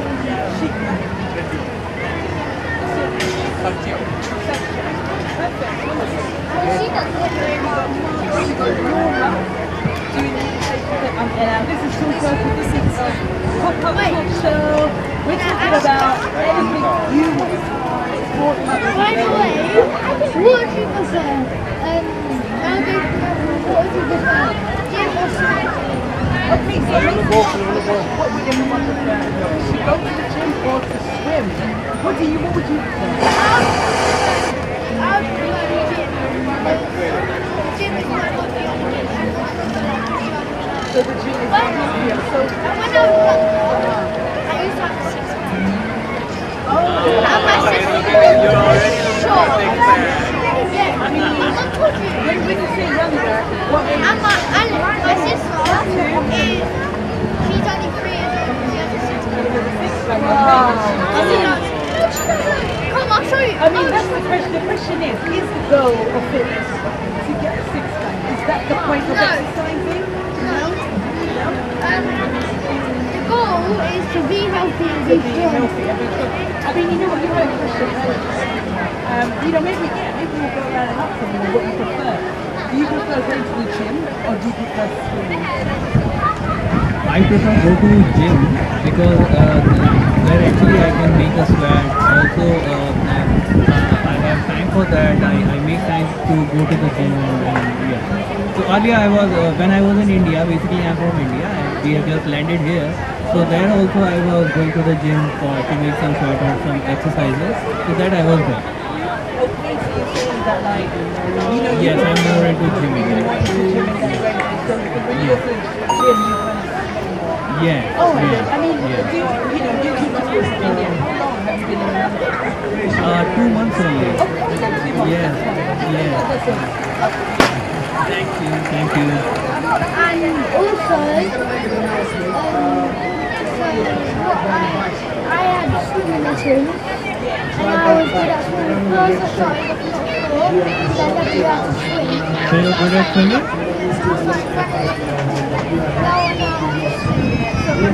Does everyone know how to swim? I can swim. My dad taught me when I was younger. But what I wanted to say is like, I think it's great to strive for a six-pack because you want to have a nice shape. Like for instance, everyone today we were talking about we like food that looks good, like aesthetically nice looking food. And I think with if you've got like I don't know, like even if it's like your thumb or something, we can appreciate a nice shape. If you use a lot of like mobile phones, I can definitely tell that my right thumb is like bigger than the left. And I'll just know it is. I think so how do you think that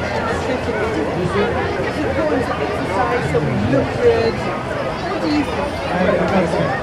Why do you prefer swimming? Because you personally every body of every part of your body.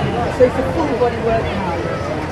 And you swimming with friends, it will be enjoyable. You can go for when you're tired, it will be everything is good when you perfect. So you're saying that it's a community.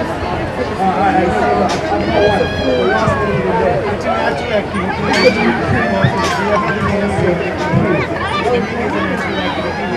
Everyone needs to learn because it's a compulsory activity. I mean, what do we think? What do you guys think? So you guys go swimming. What kind of exercises do you do?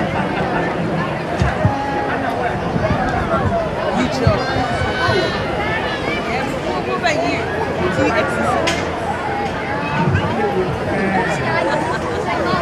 Do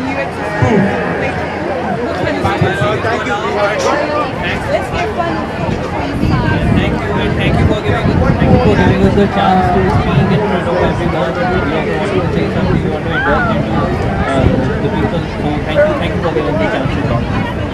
So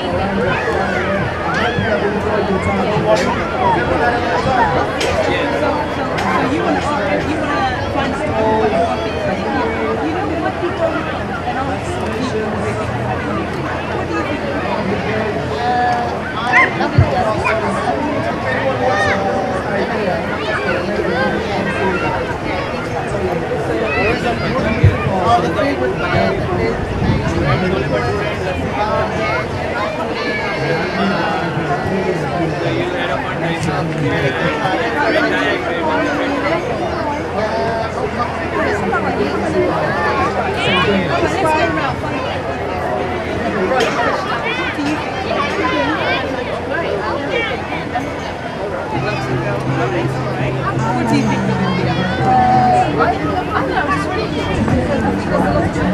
from India in London, and I have never been to India. I'd like to go and check it out. But also I understand there's politically there's I think it's an interesting situation politically with the partition of India, and like so I'm learning bits and pieces about the history of it, and like the region of Pakistan, and so yeah, I'm just intrigued. I'd like to know more. What do you think of India? Do you have any thoughts about India? Do you know where India is? I know where it is. What's your thoughts on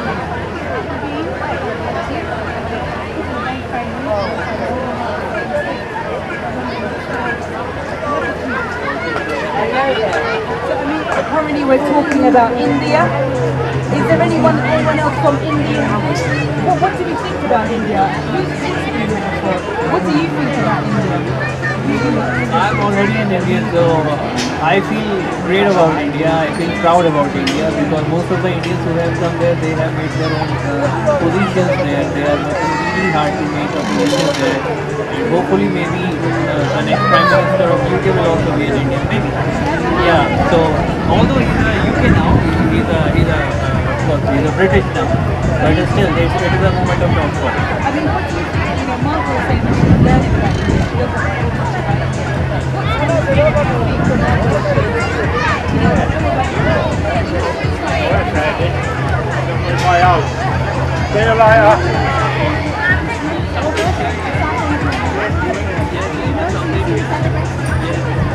South Asian heritage. What is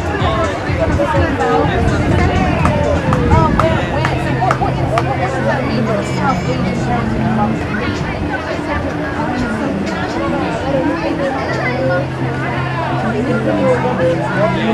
What's something that you feel when you found out about South Asian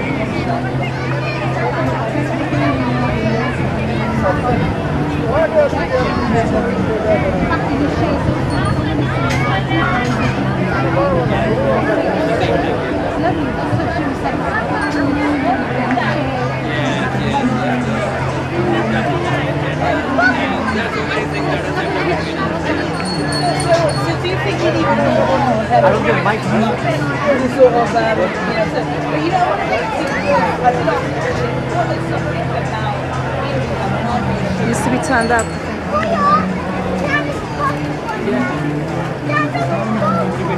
Yes, that's quiet. It's not working. Okay, you hear us.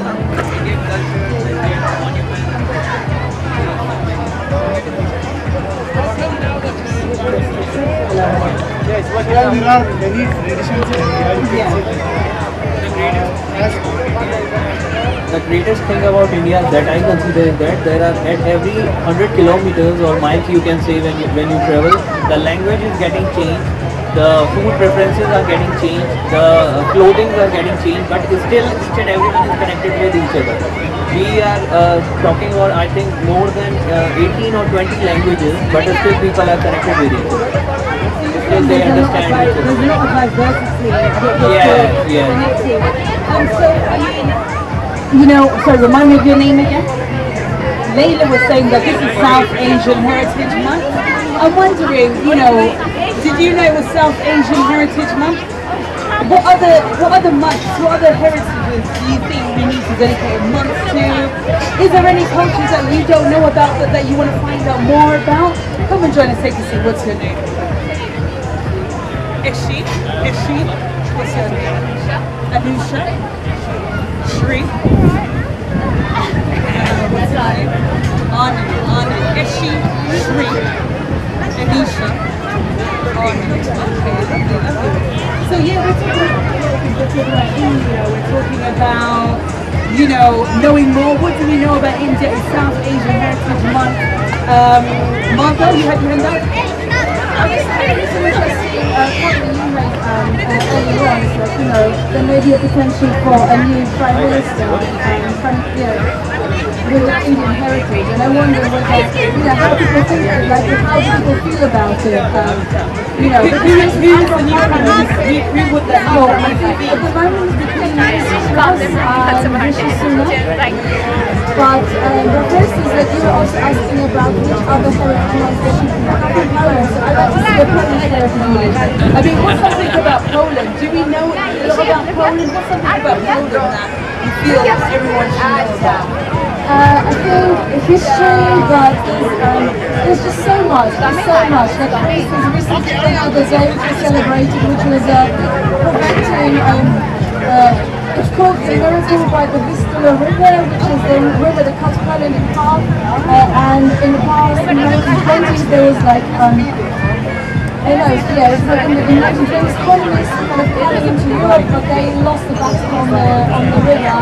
So it was like stopping colonialism into Europe. So it's an important day. But so it's over that. We've got a couple of new faces at the table. What's your name? Tell us who you are.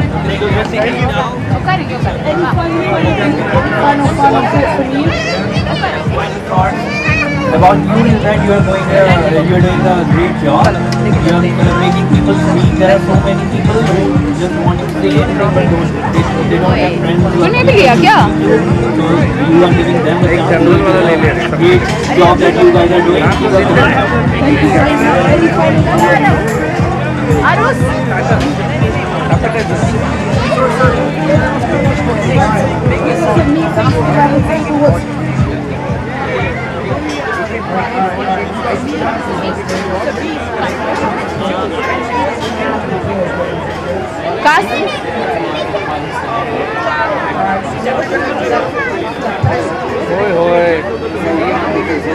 So much today. We've been talking about exercise, India, we've been talking about fashion, we've been talking about sports, so many different things today. Rishi Sunak, any thoughts about anything, Margot? I think, regardless of what I think of Rishi Sunak's politics, I think he knows how to dress well and then rate that. I like that. Oh, so you noticed the dress and you like it. How important is dressing? Is it more about how you dress? Is it more about the visuals than the message? Can people hear your message if you don't look right? You know what I mean? If you don't dress well, I mean, what do you think? Do you think dressing is important to, how well your message is spread? I mean, I know you're a local cancer. Yes. How much do you think when it comes to यहाँ पे इतनी करेंगे ना ये लोग छोटा है ना इनके लिए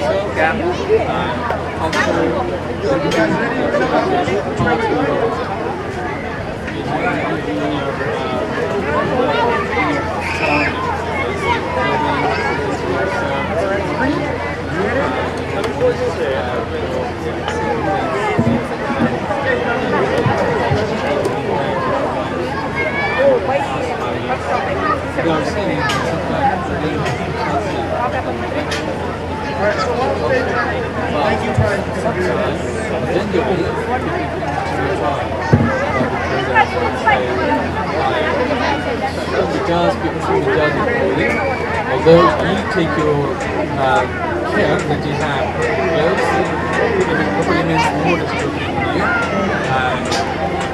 What is modest clothing? How would you define modest clothing? Yes, this definition is a very tough one because it varies from person to person. Most of it is acceptable to your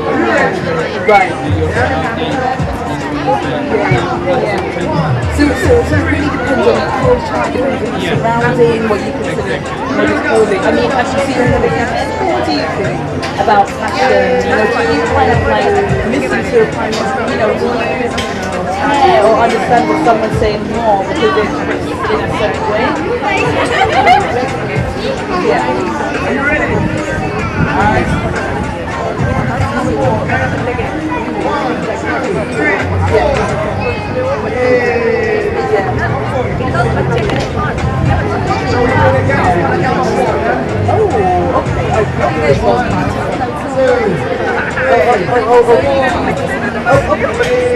Sorry. No, it's alright. Yeah, like it was massive with that as well. So typically, but I think it's normal for us to we judge when we consider the attract, you know, like we see guys in hoodies having more something in their fashion, or you know, like a girl in a hijab or in a certain place that they don't really fit in, it can become a threat. So I think it depends on the circumstances. Sorry, I was just... Apologies. But you know what, it's interesting what you're saying about how you can kind of judge someone based on what they're wearing. Guys in hoodies, perhaps people might look at them in a certain way. I mean, and you also mentioned fashion icons. Who is a fashion icon?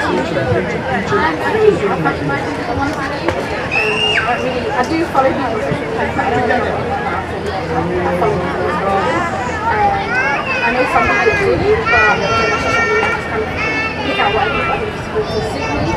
I just kind of follow people for ideas rather than, that's my person go to and kind of pick out what but again, like I said, I think that definitely has an influence, especially for kind of younger generations today. That is, you're exposed to having I think maybe for young people today, they sort of think about fashion more, you know. What do you think? You're a young person. How influential is what you wear? Like what they're wearing, but sometimes you shouldn't because you don't know where they find them. So they we're very pretty and then you ask them something, but you shouldn't because it's for your safety. You can't be like you want to like that. That's why you should judge and It's important to really kind of like think about how someone's dressed because you know what, it is kind of for your safety. Earlier we had Shabina around the table and she was saying she doesn't judge people anymore because her sister, one day she might wear a hijab and the next day she might be wearing jeans and a t-shirt and she's a crazy person. That's how she described. So she was saying that she was like, she doesn't judge anyone anymore. It's human nature. It's inevitable. It's within all of us to judge to some extent. You know, you're going to judge someone because it's that human nature within us. Whether you see someone dressed in a suit, whether you see someone dressed in a hoodie, you know, whatever, even how they look. If someone's dressed in ripped clothes, you might think that person's a poor man. You know, it is I think it's normal for you to judge. I think it's the extent of how you treat that person and based on how they look is where you have to make that call, and that's where you judge. So you're saying it's human nature to judge, but then it's what you do with that judgment. Okay, did you have your hand up? Any thoughts? I can see you've got your sunglasses on now. You know, does the sunglasses finish your look? No, but I have a reason for wearing sunglasses. I keep blinking too much when the sun, so it stopped me, it keep me cool, keep my eyes stable, that's why. Right, so really and truly, although some people might view your sunglasses as a fashion statement, actually there's health reasons as to why you're wearing the shades. Okay, that's interesting. Actually, on that point, I think Bono, the lead singer of U2, I was once hearing an interview because people saying, "Oh, why you suddenly started wearing glasses? Like, what kind of a fashion statement is that?" He said, "Actually, I've got glaucoma. I have to wear them. It's just like better for me to wear them. Hello, come and join us." But I had a point earlier. We were talking about social media and young people, and someone said, like, is it okay to follow people just because they look pretty on social media? And I think yes. Oh, Okay, so is it okay to just follow people because they look pretty? We're talking about sunglasses. Is it a fashion statement or is it a health reason? Let's get a final thought from you. Let's get a final thought from you before you leave us.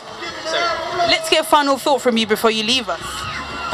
About You know what, about absolutely anything. Anything you want to leave us with, you know, anything that stood out from the conversation for you.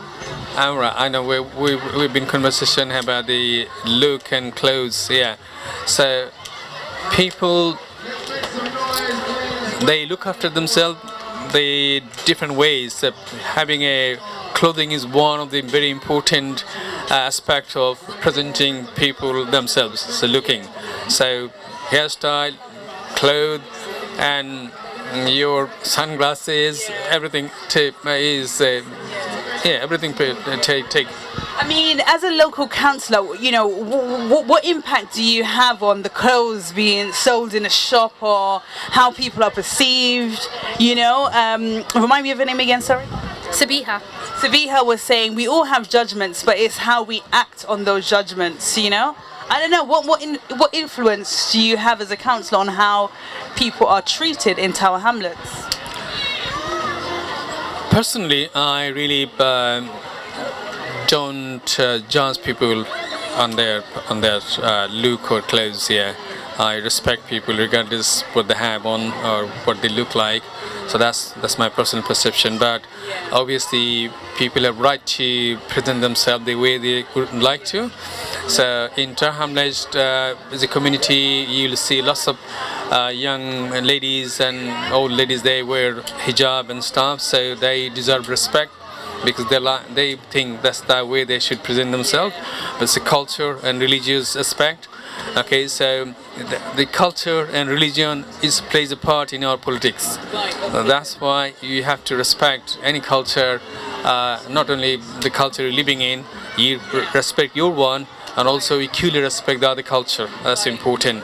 That's how you can have a balance and integration in the community. So you take both. You take care of your culture, and you also respect equally the other culture. That's it. Okay, so you say not only look after your own culture, but also have respect for other people's culture.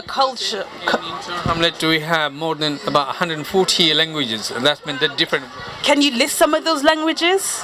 I can say something in probably Hindi, and Bengali. That's my home. I mean, what other languages are spoken in Tower Hamlets? You said there's like over 150 languages. Do you speak any other languages? Did you know there's 150 languages spoken in Tower Hamlets? There's Spanish and Bengali, Arabic, French,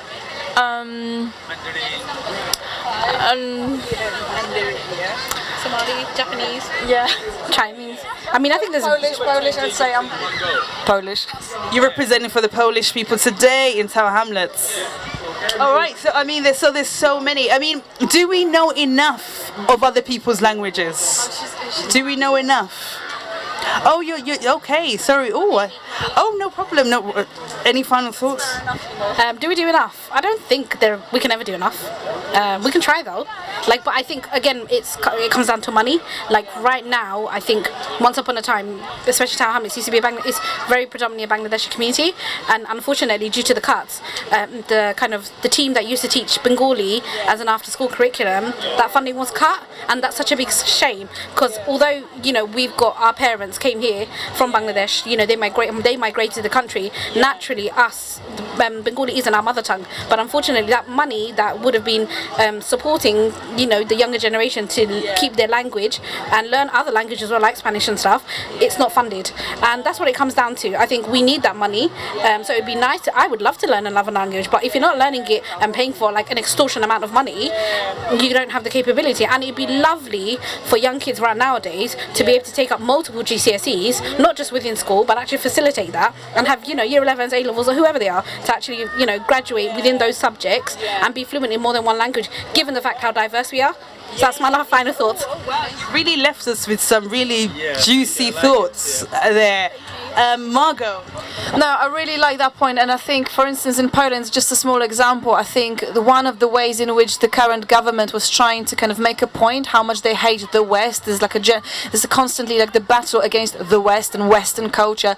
They stopped funding German classes for young people who are kind of in southern Poland, for whom German is the kind of second language of the parents or grandparents, and they were just like, well, if Germans want you to learn this language, then they can pay for it themselves. So it does become, this kind of culture really becomes politicized and becomes like becomes a weapon, and I don't know how I feel about that.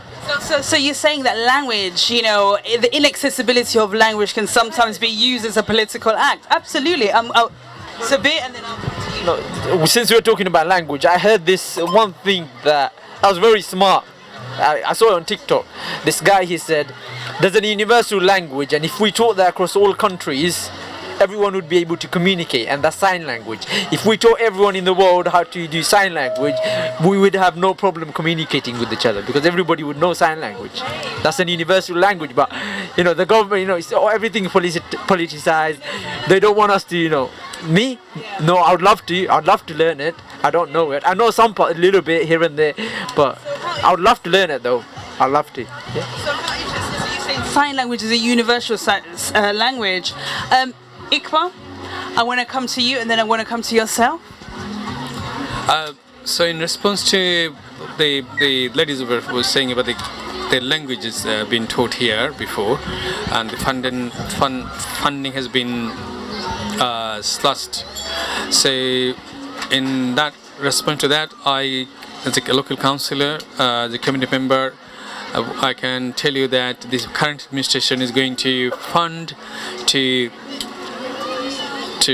teach the mother tongue. So we're going to bring back the community languages, under which we're going to not. It's not possible to support every single languages, but the main languages spoken here, we'll try to support those language classes. Okay, so you're saying that you're actually going to bring back the funding needed to support local community languages. Come and join us. Let us know what language you speak, if you speak another language other than English. Wow. Okay. So that's really interesting. That's gonna happen. Any thoughts? Since he's a counselor in Talkaoke, how many languages you like to be in Talkaoke in school to be learned? Like in our school, there's two. One is Bengali, one is Spanish.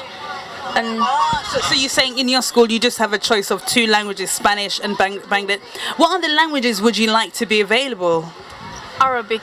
Oh, so you would like Arabic to be available in school? I mean, how could this happen? How could this be made possible?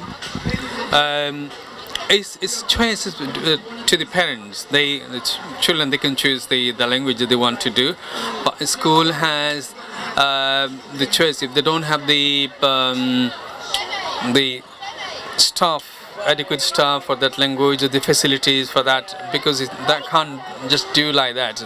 They have to have resources in places to operate those languages. So it can be possible. The language should be given. I don't know exactly how it works in secondary schools, but I think there is up to the parents if they want, and if they have enough number of choices, then the school should be working to fulfill their aspiration. So you're saying sometimes it's a case of the resources they're not there. However, if there is a demand from students and parents, then they should sort of provide that. Any thoughts? What language do you speak? We got some new faces around the table. Come and join us. What's your name? My name is Bird. Random. Thank you for joining us. What's your name? Sam. I have some thoughts. Sam. What's your name? Her name is Sabi. and her name is Aliyah. Aliyah. We got Sabi and Aliyah and Sagal. Sagal. What's your name? George. So, it looks like we got a question for you. Oh, okay, no problem. So I have some thoughts. So I want to expand on the idea of, as the counselor said, of the parent thing. So for example, at one point I was in year 11 too. So I want to do extra language as well. So if I had to do them, I needed my parents' what do you call the agreements, consent. So for example, I had to do. So I told them that not only Bengali is I'm interested in other language as well. So I did few other languages such as I did Italian, Spanish, French, and Arabic and Urdu, and then yeah, that's all. Wow, so you're saying that you had to get permission. I mean, do you speak any other languages? What language would you like to learn? What other language would you? What languages do you speak?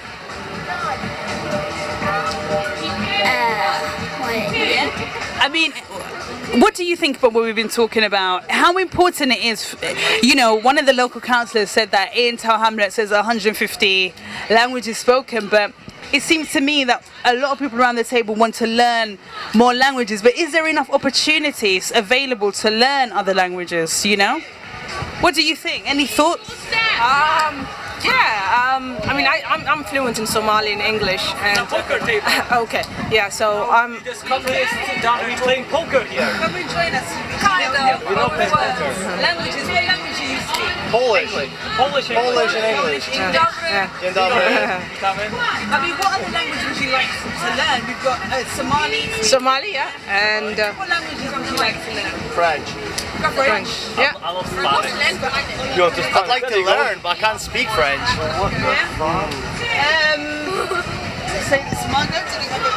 Oh no, I'm just really pleased that we've got some Polish representation here, because we were talking about all the different communities in Tower Hamlets, and I always say like, oh, there's a lot of Polish people, and I'm like the only one sitting there just kind of. But actually, it's good. There's some more. That's it. But also, we're rolling into the final thoughts moment. We've come to the end of Talkaoke. Take a seat.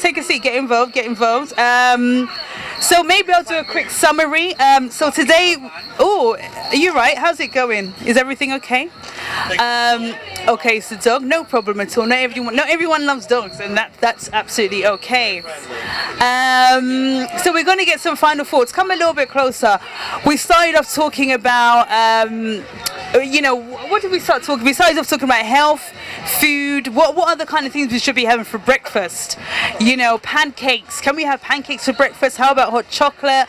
Then we spoke about body image. You know, is it okay to want to look good, or is it about going to the gym? Is going to the gym about feeling good?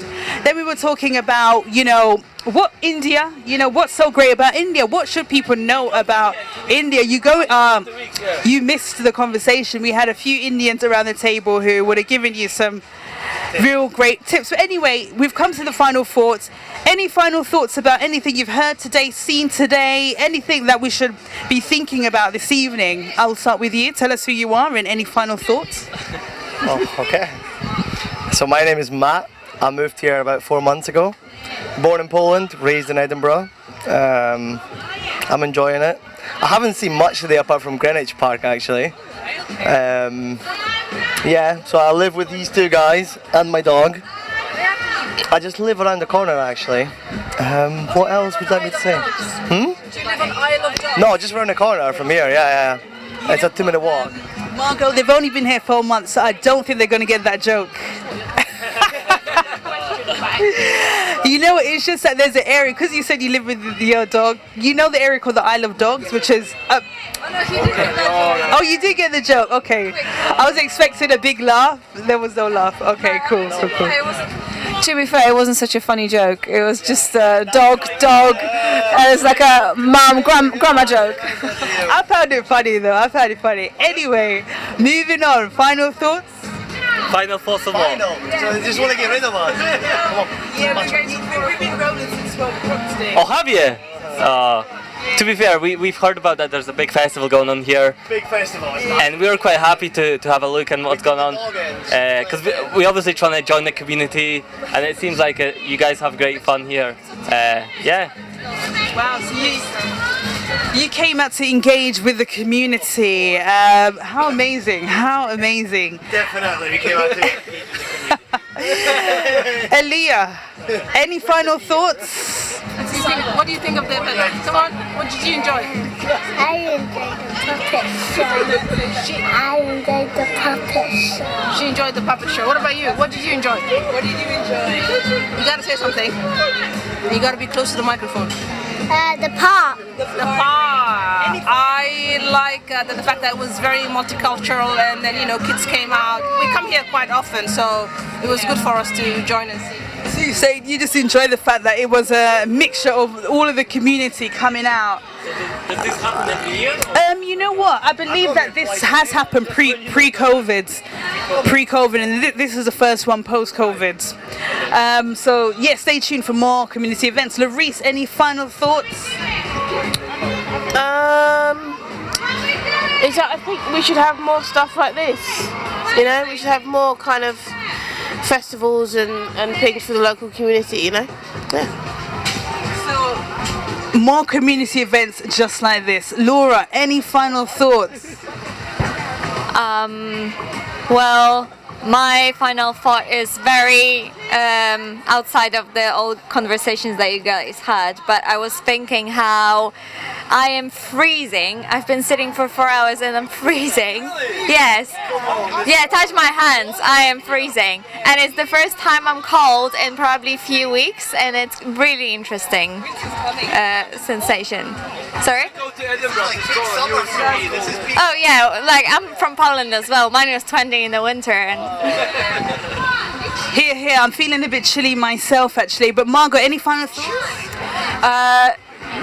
No, I mean, it's been really interesting. I really enjoyed the conversation. I mean, one of the conversations was like, what would you put in your picnic basket? And I like to see Strongbow here. Obviously, there's probably nothing else in the basket. There's actually no basket, let's be honest. Yeah, it's just nothing. But okay, you got blankets, so you kind of, you're doing a picnic. All right. Okay, so I'm just interested, like, how do you guys spend like free time? Obviously, you're here today, but like, obviously, I'm assuming you're quite busy working and that kind of stuff. How do you kind of go out and socialize? I'm just curious. Why don't we go for you? That's a question, a final thought. Where do you socialize? How do you socialize? He doesn't socialize, they socialize. Well, basically what I do is just working Monday to Friday, but after work I usually go to training, gym, stuff like that, and then on the weekend I just like to socialize with my friends, grabbing a local beer or something in the park. I've been here in London, to be honest, 2 weeks, so I moved here 2 weeks ago, so I'm quite very new over here. What's your first impressions of London? What do you like? I love it, to be honest. Really love it. Just a big city. Just it feels very new and fresh to me. Coming from Scotland as well? Yes, I've been living in Edinburgh for 15 years, but obviously I'm from Poland. But I've been living in Edinburgh for 15 years. It's quite nice. Just even stuff like that. Just local community, good opportunities around myself as well. So looking forward to it. Yeah, so amazing. Very friendly. Yeah, I mean, wow, we got such a breadth of conversation today. Any final thoughts from the dog there? Maybe not. The dog looks quite comfortable. The dog's tired. The dog's hot. Oh my gosh. Relax there. Chill. Looks like a very chill dog. Thank you everyone for joining us today. This is Talkaoke. This is a pop-up talk show. Great to meet everyone. Great to see anyone. You know what? That's it. However, we will be having another Talkaoke. When is the next Talkaoke and where is the next Talkaoke? So I believe it's next week Thursday. Next week Thursday we got Talkaoke. Check out our website. It's going to be in East London. Check out our website. Follow us on the social media. I don't have social. Okay. Wow. This was like another line of conversation there. If there was more time, we could really have got. Yeah, we got a website. Do you have the? Okay. So you'll take one. So you can find out. Give Ellen a massive round of applause for being in the middle. Big shout out to Laura for doing all the visualizations until the juice in the computer ran out. Big shout out to Larice on your iPads, and with a shout out to me, and shout out to Talkaoke. We will be back around Tower Hamlets in next few days, weeks, and you can find us in Aberfeldy Street. Hey, how's it going, Soraya? No. Yeah, Soraya. remember. And Margot, you probably don't remember, but we've got this agreement. We know we're not going to remember. We just finished, girls, so sorry about this. Finished this bit. But yeah, okay. Call it a day. Yeah, cheers, you guys. Thanks for stopping by. Enjoy being in London.